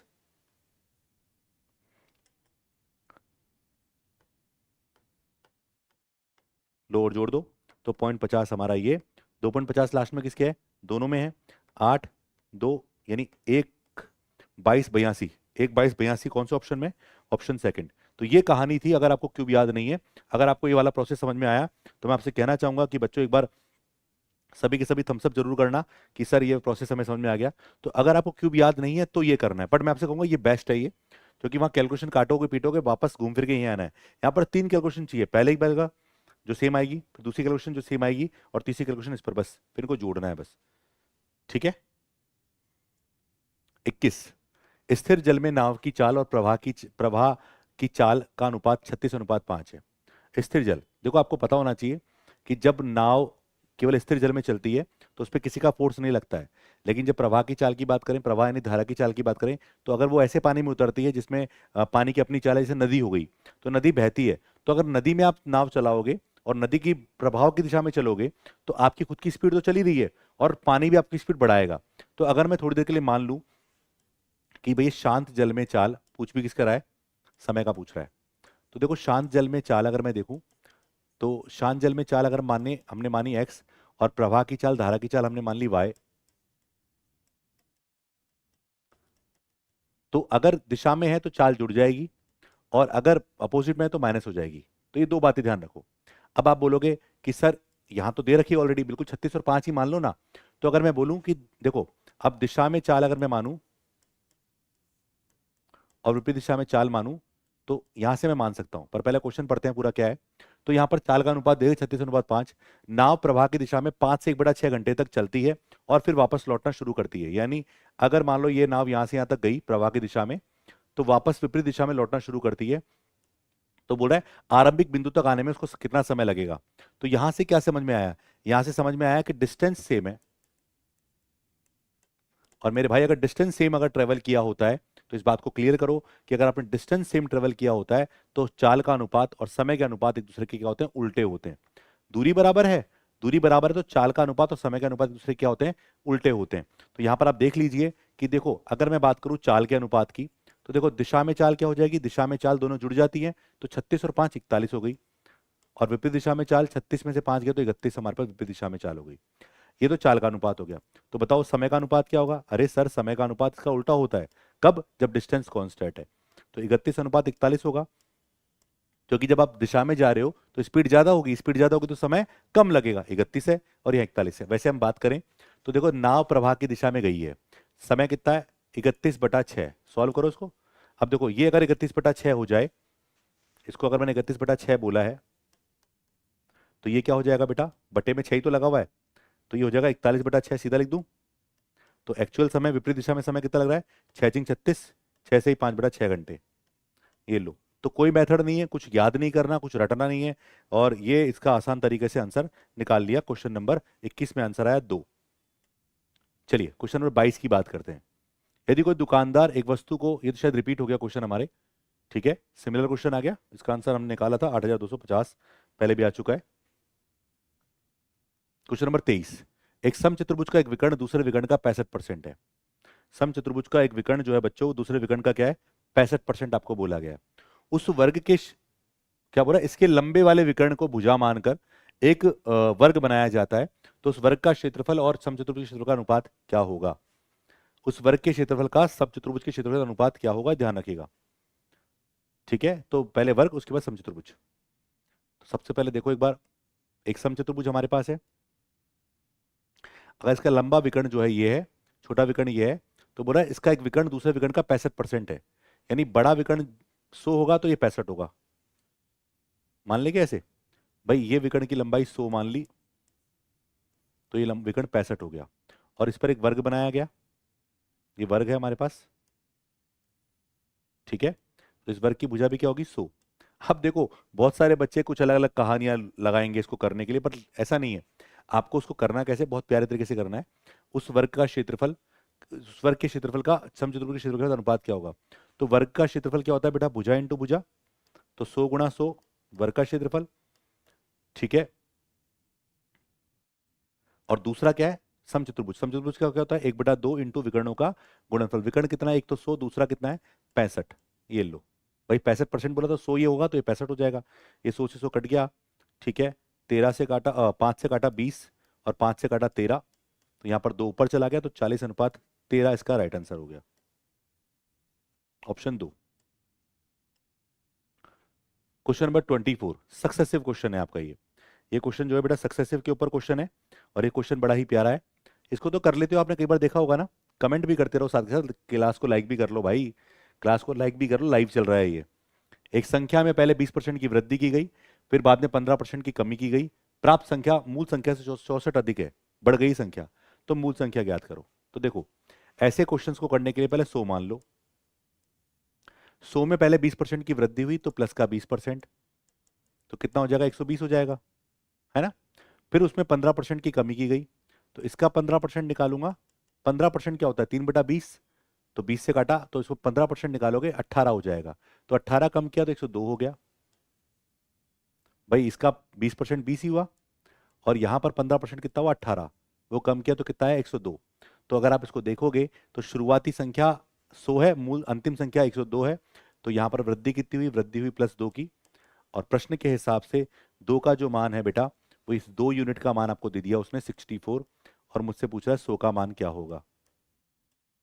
तो यहाँ पर 64 जो है मेरे भाई 2 के बराबर है, और आपको 100 का मान निकालना है। तो बेटा फाइनली कितना आ गया, 3200 इसका आंसर निकल कर आ गया, ऑप्शन 3। तो क्वेश्चन 24 में क्या आया, 3 इसका राइट आंसर है। देख सकते हैं इसको आप। 25, उस धनराशि के ब्याज की दर ज्ञात कीजिए जो 3 वर्ष में स्वयं की 1.728 गुनी हो जाती है। ब्याज की गणना चक्रवृद्धि ब्याज के आधार पर आपसे बोल रहा है, करोगे इसको। ये एक बहुत प्यारा क्वेश्चन है ये सब जो क्वेश्चन 25 तक आ गए ना, सब इंपॉर्टेंट क्वेश्चन बताए हैं मैंने भी। अभी तो क्वेश्चन आगे भी है, पर ये क्वेश्चन सच में बहुत इंपॉर्टेंट है और बहुत काम के क्वेश्चन है। बहुत फायदा मिलेगा आपको इन क्वेश्चन से। देखो अभी सबसे पहले ऐसा क्वेश्चन में प्रिंसिपल नहीं पता तो 1 रुपये मान लो। मिश्रधन कितना हो जाएगा, कितना गुना हो रहा है, 1.732, 1.728, 3 दूनी 1.728। ठीक है, अब पॉइंट हटाओगे तो यहाँ 1000 लगा दो, जो 0 पॉइंट आया ये हो गया। अब आप सबसे पहले चेक करो कि अगर समय 3 वर्ष है मेरे भाई, तो समय 3 वर्ष चक्रवृद्धि ब्याज में क्या होता है कि ये जो प्रिंसिपल और अमाउंट का जो रेशो होगा 3 साल है, तो ये हमेशा क्यूब की वैल्यू होगी। किसकी, क्यूब की वैल्यू। कंफर्म है, ये चैलेंज है ये। अगर ये 2 साल होता तो ये स्क्वायर में होती होंगी, काट लो उसको जितना कर सकते हो आप, पर ये डायरेक्टली नंबर दोनों क्यूब में दिख रहे हैं आपको, तो आप बोलोगे सर ये तो 10 का क्यूब है, बिल्कुल ठीक है, और ये 12 का क्यूब है, बिल्कुल ठीक है। तो ये बेटा नंबर ऑलरेडी क्यूब में थे, तो मुझे परेशान नहीं होना। यानी कोई वैल्यू 10 से 12 पर गई है, तो बड़ी कितनी है, बड़ी है 2 बस।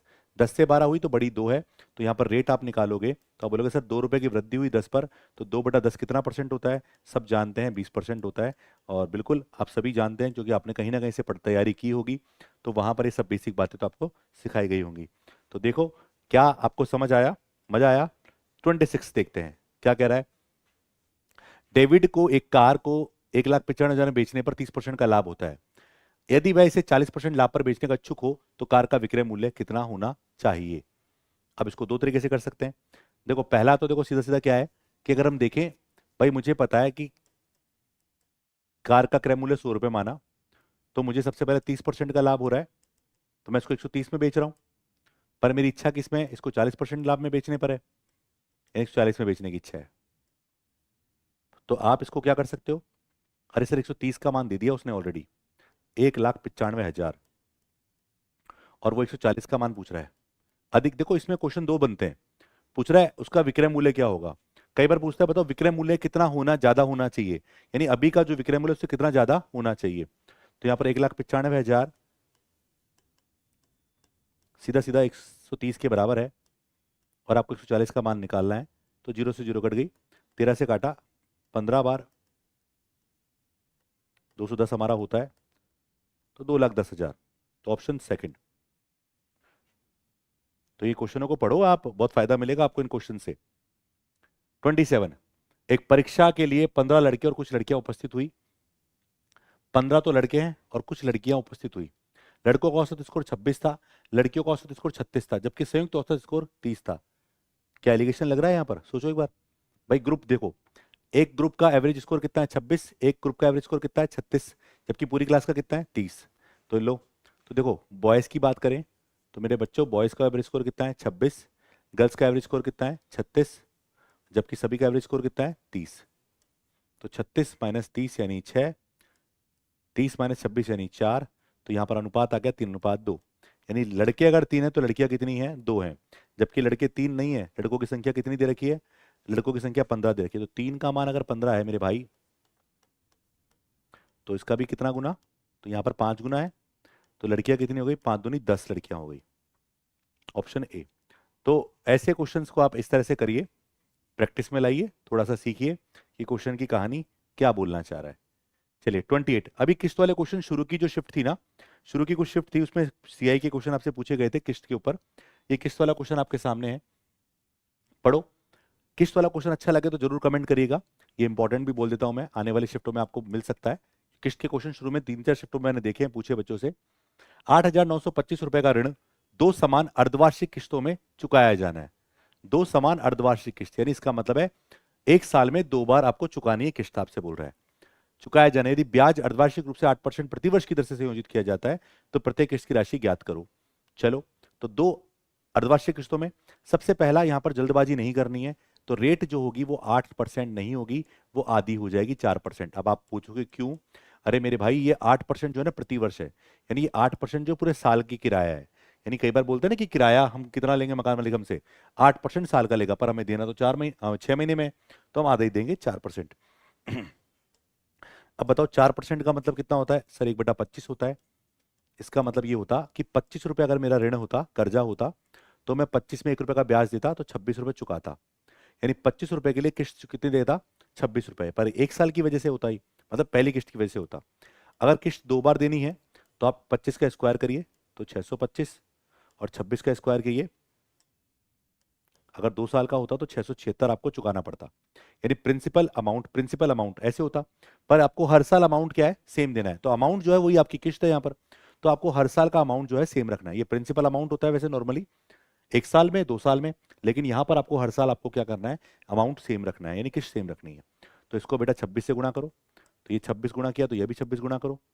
तो आप जरा देखो, नोट करो कि आपने टोटल ऋण कितने का लिया, तो इनको गुणा किया तो 650 प्लस 625, तो 650 और 625 यानी 1275 रुपए का आपने ऋण लिया, दोनों को जोड़कर। और किस्त कितने की दी, 676 रुपए की किस्त आपने चुकाई। ये कहानी है इसकी, जबकि टोटल ऋण कितने का है, 8,925 रुपए का ऋण है, वो किसके बराबर है, 1275 के बराबर है। आपको 676 का मान निकालना है, तो आई थिंक ये 7 गुना है, करते हैं 7 गुना करें, 7 5 35 कैरी 3, 49 3 52 कैरी 5, 12 से 84 5, बिल्कुल 7 गुना हो गया। तो गुणा करो 7 से, 7 6 42 का 2, कैरी 4, 49 और 4 53, कैरी 5, 42 और 5 47, तो 4,732 रुपए की किस्त आई, ऑप्शन बी। बताइए एक बार समझ आया क्या। अगर आपको ये कॉन्सेप्ट अच्छा लगाओ तो बिल्कुल क्लास को लाइक जरूर करिएगा, और कमेंट में हर्ट वाला साइन है वो दिल बना के भेज दीजिए कमेंट में। आप चाहें तो बाद में ऑफलाइन कमेंट भी कर सकते हैं, मैं चाहूंगा कि आप ऑफलाइन कमेंट करके जरूर बताएं। चलिए अगला क्वेश्चन, क्वेश्चन नंबर 29 क्या कह रहा है, एक फुटकर विक्रेता कमीजों पर इस प्रकार की छूट देता है। ये भी काफी इंपॉर्टेंट क्वेश्चन है, ये भी अभी मजेदार तरीके से आपसे पूछा जा रहा है। क्या बोल रहा है, 3 खरीदे और 2 मुफ्त पाए। तो बताओ, जब भी आपको डिस्काउंट निकालना हो इस तरह से, आपके आस पड़ोस में दुकान वाले शॉपिंग जब करने जाते हो तो दुकान वाले डिस्काउंट देते हैं ना कि भैया 3 खरीदो और 2 मुफ्त पाओ, तो बताओ डिस्काउंट कितना है, तो इसका मतलब है 2 फ्री है। टोटल कितनी गई, 3 और 2 5, जितनी गई है दुकान से वो डिस्काउंट होता है, तो 2/5 का मतलब कितना परसेंट हुआ, 40%। इसमें 2/3 नहीं करना है आपको, वरना गलत हो जाएगा। रटना नहीं है आपको, क्योंकि दुकानदार अपनी वस्तुओं पर दे रहा है, तो उसके घर से जो वस्तुएं लग रही हैं बच्चों, उस वस्तुओं पर आपको निकालना है। तो 29वें क्वेश्चन में आंसर क्या आया, 40% इसका राइट आंसर हो जाएगा। क्वेश्चन नंबर 30 क्या कह रहा है, एक समूह की औसत आयु में 4 वर्ष की वृद्धि हो जाती है तब जब उसके समूह में 32 वर्ष की आयु का एक व्यक्ति के स्थान पर 56 वर्ष की आयु का एक व्यक्ति अन्य व्यक्ति शामिल होता है। इसका मतलब है कि 32 वाला व्यक्ति तो निकला, उसके 56 का आ गया। तो आप देखो सभी के टोटल में कितनी वृद्धि हुई, तो आप बोलोगे सर टोटल में, क्योंकि उसी की वजह से वृद्धि हो रही है। तो अगर आप देखोगे कि 32 वाला व्यक्ति चला गया और 56 वाला व्यक्ति आ गया, तो इसका मतलब 24 की वृद्धि हो गई है। और 24 की वृद्धि की वजह से सभी की औसत आयु में कितनी की वृद्धि होगी, 4 की। आगे पढ़ो, इसमें संख्या पूछेगा डेफिनेटली। तो यहाँ पर सीधा सा कॉन्सेप्ट है कि 24 की वृद्धि हो रही है और प्रत्येक में 4 की वृद्धि हो रही है, तो इसका मतलब नंबर ऑफ पर्सन कितने हैं, तो यहाँ पर 7 पर्सन है। आपको मेथड पे जाने की जरूरत नहीं है, तो इसका आंसर 7 है। ठीक है, बहुत ईजी था, बहुत आसान सा क्वेश्चन है ये लो कितना प्यारा तरीके से हमने कर लिया। 30वें में 31 क्या कह रहा है, 25 मीटर लंबी सीढ़ी का पांव इमारत के आधार से 7 मीटर दूर है। सीढ़ी का शीर्ष 4 मीटर फिसल जाता है, तो सीढ़ी का पांव कितनी दूरी तक खिसकेगा। अब ये क्वेश्चन आप देखो, ये क्वेश्चन अगर हम बात करें तो ये क्वेश्चन ट्रिपलेट के ऊपर है, यानी मेंसुरेशन पे बेस्ड है क्वेश्चन। ये देखो सीढ़ी दीवार है, ये सीढ़ी हमेशा ऐसी होती है, आपको पता होना चाहिए, सीढ़ी हमेशा ही लगती है। तो 25 मीटर लंबी सीढ़ी है, दीवार के इमारत के आधार के, सीढ़ी का पांव ये रहा, इमारत का आधार ये रहा, इससे 7 मीटर दूर, तो ये 7 है, तो ये 25, तो ये क्या होगी बेटा 7 24 25। सर ये कैसे आया, ये आया ट्रिपलेट से, समकोण त्रिभुज से। ये लंब स्क्वायर निकालना है तो कर्ण स्क्वायर माइनस आधार स्क्वायर करके निकाल सकते हैं, बाकी आप ट्रिपलेट याद रखिए। अब बोल रहा है कि सीढ़ी का शीर्ष 4 मीटर नीचे फिसल गया है। चलो, यानी स्थिति हमारी ये हो गई, सीढ़ी यहां गई तो ये यूं हो जाएगी, हाँ है ना। तो अब मुझे बताओ, अगर ये पूरा, अगर हमारे पास ये 24 था तो अब ये कितना रह गया 20, पर सीढ़ी अभी भी कितनी है, सीढ़ी अभी 25 है। तो अगर ट्रिपलेट देखोगे तो देखो 5 से काटा 4 और 5, तो ये 3 होना चाहिए, तो इसका मतलब ये पूरा डिस्टेंस कितना होगा 15। भाई 3 4 5, ये भी त्रिभुज बन गया हमारे पास एक। तो अब देखो ये 15 है तो ये 7 थी, तो ये कितना हो गया बेटा, ये हो गया 8। कहां से यहां तक, तो इसका मतलब नीचे का हिस्सा कितना फिसला, 8 मीटर फिसल गया। तो ये क्वेश्चन का सॉल्यूशन होना चाहिए। कैसे किया हम लोगों ने, ट्रिपलेट की फॉर्म में किया। आप इसको पूरा कर सकते हैं बेटा। ये पूरा हमारे पास कितना है, ये हमारे पास पूरा 24 था, 4 कम हुआ 20 रह गया, ये 20 है, ये 25 है।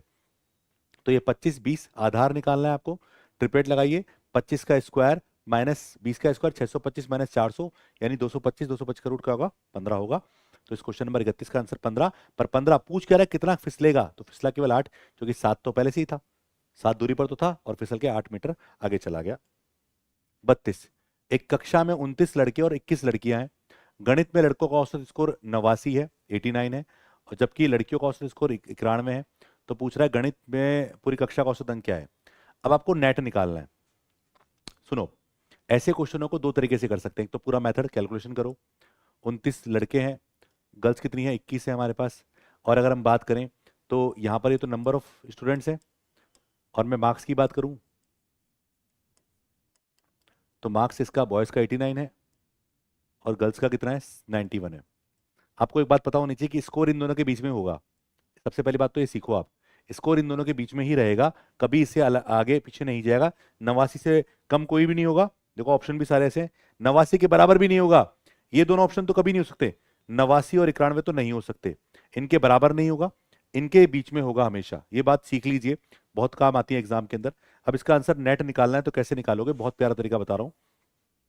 आप एक काम करिए, आप 89 तो मान लीजिए, हमने माना 89 तो हमारा स्कोर है, हमने माना 89 तो मिनिमम है ही, तो 89 से ये वैल्यू कितना चेंज है, कोई चेंज नहीं है, पर 89 से कितना चेंज है बेटा, 2 चेंज है, यानी 89 से कितना ज्यादा है, ये 2 ज्यादा है। ठीक है, तो ये 89 से 2 ज्यादा है, क्योंकि 89 से 91 है, 2 ज्यादा। अब देखो आपको करना क्या है, हमें क्या करना है, जितना चेंज आया है प्लस का 2, उसको उसकी संख्या से गुणा करो। तो 2 की संख्या मतलब 2 जो चेंज है वो कितने नंबर में, 21 नंबर में, तो 21 दूनी 42, और इसको बांट दीजिए सब में, 29 और 21 50 में बांट दीजिए, बस यही करना है आपको। तो ये लो 89 तो ऑलरेडी था, ये 50 यानी 2 ऊपर नीचे गुणा करो, 84 ऊपर आ गया, 84 अपॉन 100 हो गया 2 से गुणा करने पर, तो 89.84 हमारा रिजल्ट आ गया। पर आप बहुत सारे बच्चे इस पर कैलकुलेशन करने बैठ जाते हैं, बहुत बड़ा कर लेते हैं, और देखो वैसे चलो इसका आंसर बी भी नहीं था, क्योंकि बी ऑप्शन है वो भी बड़ा है 91.89, तो ये भी नहीं हुआ, तो आंसर ए इसका राइट आंसर है। और ये क्वेश्चन भी इसमें काफी अच्छा था, समझ में आया? अरे भाई कमेंट वमेंट तो कर लो, क्या शांत होके बैठ गए? देख तो रहे हो सारे के सारे। चलिए क्वेश्चन नंबर 33 क्या कह रहा है? यहाँ पर कोण का मान आपसे पूछा है, ठीक है, ये डिग्री में है, गलत प्रिंट हो गया। अब यहाँ पर वैसे मैं आपको बताऊं, ये वाला क्वेश्चन हमारे दिल्ली पुलिस को लेकर इंपॉर्टेंट नहीं है, गलत डाल दिया शायद। 3 भुजाएं आपको दे दी ABC, 5, 7 और 3, बोला कोण बी का मान क्या है? तो यहाँ पर ये क्वेश्चन गलत आ गया है। मैं आपको फिर कहना चाहूंगा, क्वेश्चन सच में गलत है, क्योंकि ये त्रिभुज के ऊपर क्वेश्चन नहीं होगा। पर मैं इसका सोल्यूशन बता दूंगा आपको अभी, वो कॉस बी के फॉर्मूले से होगा। हाँ 34 हमारे लिए अच्छा है। एक शिष्य ने एक अंक को 5/3 के बजाय 3/5 से गुणा कर दिया। ये क्वेश्चन इंपॉर्टेंट है, ये क्वेश्चन इंपॉर्टेंट है, ठीक है। तो मुझसे क्या बोल रहा है, एक शिष्य ने एक अंक को 5/3 के बजाय 3/5 से गुणा कर दिया, गणना में हुई त्रुटि से त्रुटि पूछ रहा है। तो सबसे पहले ऐसे क्वेश्चन में आप संख्या मान लो, संख्या ऐसी मानो जो 3/5 से भी कट जाए और 5/3 से कट जाए, यानी आपको नंबर ऐसा मानना है जो 5 और 3 दोनों से कट जाए। मैंने माना 15। अब 15 यानी सही कैलकुलेशन क्या थी? 5/3 से गुणा करना है, तो सही कैलकुलेशन आई 25, ये है सही, ठीक है। आपने कर दिया 3/5 से गुणा, तो गलत आया 9, तो ये गलत। अब त्रुटि कितनी आई है? त्रुटि आ गई 16 की। तो 16 की त्रुटि किस पर बेटा? 25 पर। 16 और 25 गुणा 100, तो 64% की यहाँ पर त्रुटि आ गई है, तो ऑप्शन डी, ठीक है। तो ऐसे क्वेश्चन को इस तरह से करिए, आसान रहेगा, समय मिलेगा, ठीक है। एक गोले का आयतन आपको दीदी त्रिज्या पूछ रहा है, वॉल्यूम पर आपको काफी क्वेश्चन पूछे गए हैं, तो वॉल्यूम निकालना है। तो वॉल्यूम क्या होता है बेटा? 4/3 πr3, जिसका मान दे दिया 972। पाई आपको दे दिया, पाई से पाई कट गया और 4 से कटा, 4 दूनी 8, 4 चौक 16 और 4 तिया 12, तो r³ बराबर 243 गुणा 3, 729, और ये हो गया 9 का क्यूब, तो रेडियस आ गई 9। कभी कभी व्यास पूछता है, पर यहाँ पर 18 दे रखा होता तो व्यास पूछ लेता वो आपसे। 36, 36, 18 और 12 विमाओं वाले एक धातु के ठोस घनाभ को पिघलाकर 6 सेंटीमीटर भुजा वाले घन ढाले जाते हैं, घनों की संख्या, ये भी पूछा गया है। मतलब मैं कह रहा हूं कि अभी जो मैं आपको बता रहा हूं ना, ये सभी क्वेश्चन इस तरह के एग्जामों में आपसे पूछे गए हैं, आपको इन्हीं को फोकस करना है। तो संख्या निकालनी है, तो बड़े आयतन जिससे बनाया है उसका आयतन 36 गुणा 18 गुणा 12, जो कि घनाभ का आयतन ये होता है। जबकि आपसे पूछा किसका है, मतलब पूछा घन के आयतन का, तो घन का भाग लगाओ, तो 6 गुणा घन का आयतन 6 गुणा 6 गुणा 6 भुजा 36 गया, ये कट गया 2 बार, तो आ गया 36। तो यहाँ पर संख्या कितनी आ गई? 36, यानी ऑप्शन सी, 36 में 36 इसका राइट आंसर होगा। सही है ना?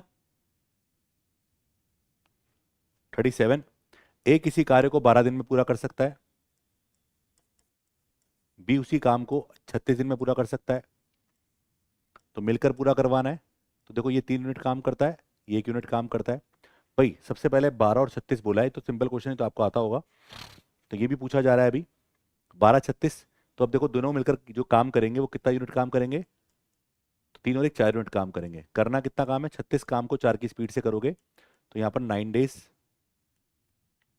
Option A. 38 क्या कह रहा है? यहाँ पर आपसे आयतन पूछ रहा है, बोला 11 मीटर त्रिज्या वाला एक स्तंभ। अब एक स्तंभ जो है वो 11 मीटर त्रिज्या है, त्रिज्या कहाँ आती है? जब वो किस फॉर्म में हो? सर्कुलर फॉर्म में हो, और ऊंचाई दे दी 21, तो कितनी सामग्री का उपयोग किया जाएगा? तो यहाँ पर वॉल्यूम निकालना है, वही πr²h, तो πr²h, बताओ। पाई का मान 22/7, आर का मान अपने पास है 11, एच का मान 21, ये कट गया 3 बार। तो ऐसा नंबर जो 3 का मल्टीपल हो। अब मैं कैलकुलेशन करने क्यों जाऊं, मैं डायरेक्ट देखूंगा। इकाई अंक 2 एकम 2, 2 होती है 6, तो जिसका आंसर 6, तो ये हो सकता है, ये हो सकता है, ये हो सकता है, ये आंसर नहीं है। कैलकुलेशन करना चाहो तो करो। अब देखो यहाँ पर, आप देखो 3 का मल्टीपल होना चाहिए, तो देखो 9 गया, 6 गया, 15, बिल्कुल ठीक है, ये सही है, ये हो सकता है, यानी पहला ऑप्शन हो सकता है। इसको काटा, ये कट गया, पर ये नहीं कट रहा 3 से, तो इसका मतलब ऑप्शन सेकंड नहीं हो सकता, ये भी नहीं होगा।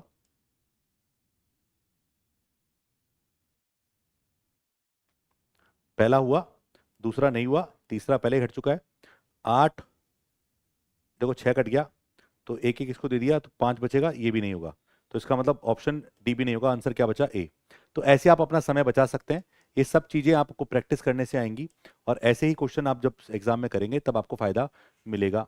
39, एक कक्षा में 70% लड़कियां हैं और 70% और 70% लड़कियों ने, लड़कियां 70% है, और 70% लड़कियों ने सॉकर को अपना पसंदीदा खेल चुना है। यदि 98 लड़कियों ने सॉकर को अपना पसंदीदा खेल चुना है तो कक्षा में कुल विद्यार्थियों की संख्या ज्ञात करो। अब देखो इसको तोड़ो, एक बार पढ़ो। मान लिया टोटल कितने हैं 100, गर्ल्स कितनी है 70, तो बॉयज कितने हुए 30, ये गर्ल्स और ये बॉयज। अब देखो 70% लड़कियां हैं, 70 का 70% कितना होता है? तो आप बोलोगे सर 70 का 70%, और ये क्या है सॉकर करने वाली, सॉकर खेलने वाली, तो ये 49। तो यहां पर आप देखो 49 लड़कियां जो हैं, अगर 100 मानते हैं टोटल, तो 100 में से 49 लड़कियों ने सॉकर का अपना खेल चुना, जो कि 98 के बराबर क्वेश्चन ने आपको दिया है। तो आपसे इसका मान पूछा गया है, तो आप देखो ये इसका डबल है, तो यहाँ पर डबल कर लो, तो 100 का डबल यानी 200। तो क्लास में कितनी लड़कियां हैं और कितने बच्चे हैं? आपसे टोटल गर्ल्स नहीं पूछ रहा, टोटल स्टूडेंट पूछ रहा है, विद्यार्थी। और एक क्वेश्चन और लास्ट 40वां, और एक बार बीच में जो बचा था वो भी बताऊंगा मैं आपको, निश्चिंत रहिएगा। ठीक है, मुझे उम्मीद है कि आपको पसंद आएगी कि क्लास आज की। एक व्यक्ति ने एक सेल फोन को 24,500 में खरीदा और उसके विक्रय मूल्य पर परिकलित 12.5% के लाभ पर बेच दिया। ठीक है, और प्रॉफिट कहाँ का अर्न किया उसने? सेलिंग प्राइस पर अर्न किया है उसने। ठीक है, यानी सेलिंग प्राइस पर उसको लाभ कमाना है यहाँ पर। ओके, तो इसका मतलब सेल फोन का विक्रय मूल्य क्या है मुझसे पूछ रहा है। अब यहां पर जल्दबाजी नहीं करनी है आपको। 12.5% जो है लाभ, ये लाभ जो है सेलिंग प्राइस पर, 12.5 का मतलब क्या होता है 1/8।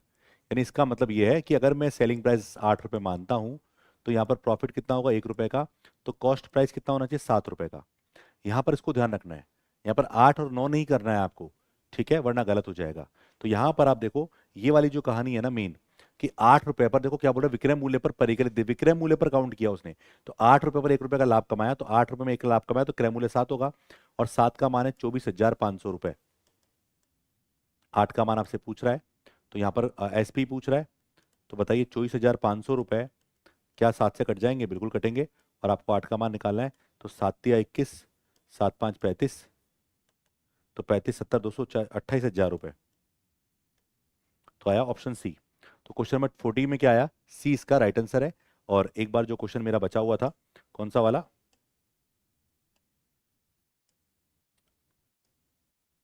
33, इसको भी देख लो। ये वैसे डिग्री में है सारे ऑप्शन।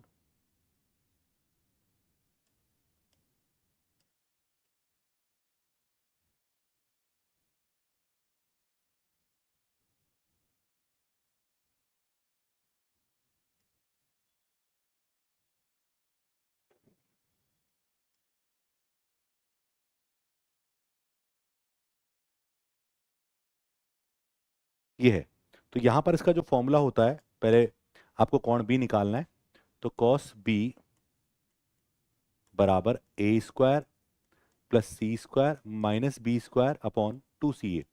तो जिस कोण को निकालना है उसको माइनस करना है, उस वाली भुजा को, उसके अपोजिट भुजा को, बाकी सब आपको कैलकुलेशन में रखना है। तो A² पहली भुजा, ए का मान क्या है 5 का स्क्वायर 25, सी का मान कितना है, सी का मान 3 का स्क्वायर 9, माइनस बी का मान क्या है 7 का स्क्वायर 49। ठीक है, अपॉन अगर हम देखें 2CA, तो सी का मान कितना है बेटा, सी का मान 3 है, ए का मान कितना है, ए का मान 5 है। ठीक है, तो ये होगा 34। ठीक है, 34 मैंने -15, -15 बटा 2 गुणा 3 गुणा 5, तो 15, ये कट गया, 15 3 गुणा 5 कट गया, तो माइनस का 1/2। अब आपको कॉस में बताइए कौन से एंगल में कॉस का मान, यानी सेकंड वाले जो हमारा क्वाड्रेंट होता है उसमें कॉस हमारा क्या होता है, नेगेटिव होता है। तो इसका मतलब यहाँ पर बी आंसर नहीं होगा और यहाँ पर डी आंसर नहीं होगा। ठीक है, अब मैं अगर बात करूँ तो इसे आपको पता होना चाहिए, अगर आपको मान निकालना नहीं आता है तो मैं आपको बता दूं कि कॉस जैसे 150 का मान निकालना होता, तो इसको हम कॉस 90 + 60 लिखते, और 90 + 60 का मतलब कॉस बच जाता साइन में, और साइन 60 हो जाता, पर ये माइनस में होता, तो माइनस का √3 √3/2 होता। तो ये नहीं, आंसर नहीं है। अब दूसरा ऑप्शन हमारे पास 120 है, अगर आपको कन्वर्ट करना है तो मैं आपको डायरेक्ट भी बता देता। तो 120 की अगर बात करें, तो यहाँ पर कॉस 120 कॉस 90 + 30 होता है, और कॉस कन्वर्ट हुआ साइन में, तो साइन 30 माइनस का, जो कि कॉस सेकंड क्वार्टर में नेगेटिव होता है, तो माइनस का 1/2, तो इसका आंसर हुआ 120 डिग्री। तो यहाँ पर आएगा बी का मान क्या आया बच्चों, 120 डिग्री, जो कि नेगेटिव होगा सेकंड क्वाड्रेंट में। तो ये ऑप्शन सी। तो इस तरह से आपको ये जो क्वेश्चंस थे मैंने आपको करवाए हैं और उम्मीद है कि आप लोगों को ये डेफिनेटली पसंद आए होंगे। पर मैं आपसे कहना चाहूँगा कि अगर आपको ये पूरी की पूरी क्लास, ये 40 क्वेश्चन की पीडीएफ अगर आपको चाहिए तो टेलीग्राम, ठीक है, तो टेलीग्राम चैनल पे जाइए और वहाँ से आप इसकी पीडीएफ ले लीजिएगा भी, मैं कुछ देर में डलवा दूंगा। और साथ ही मैं आपसे कहना चाहता हूँ कि अगर आप दिल्ली पुलिस के अलावा एसएससी जीडी की तैयारी कर रहे हैं तो हमारे चैनल से जुड़ जाइए, क्योंकि आने वाले टाइम में आपको सारे के सारे जो दिल्ली पुलिस के प्रीवियस पेपर्स थे उनके अच्छे क्वेश्चन आपको यहाँ पर सॉल्व करवाए जाएंगे। ठीक है, मैं आपसे विदा चाहूँगा अभी। धन्यवाद, थैंक यू सो मच।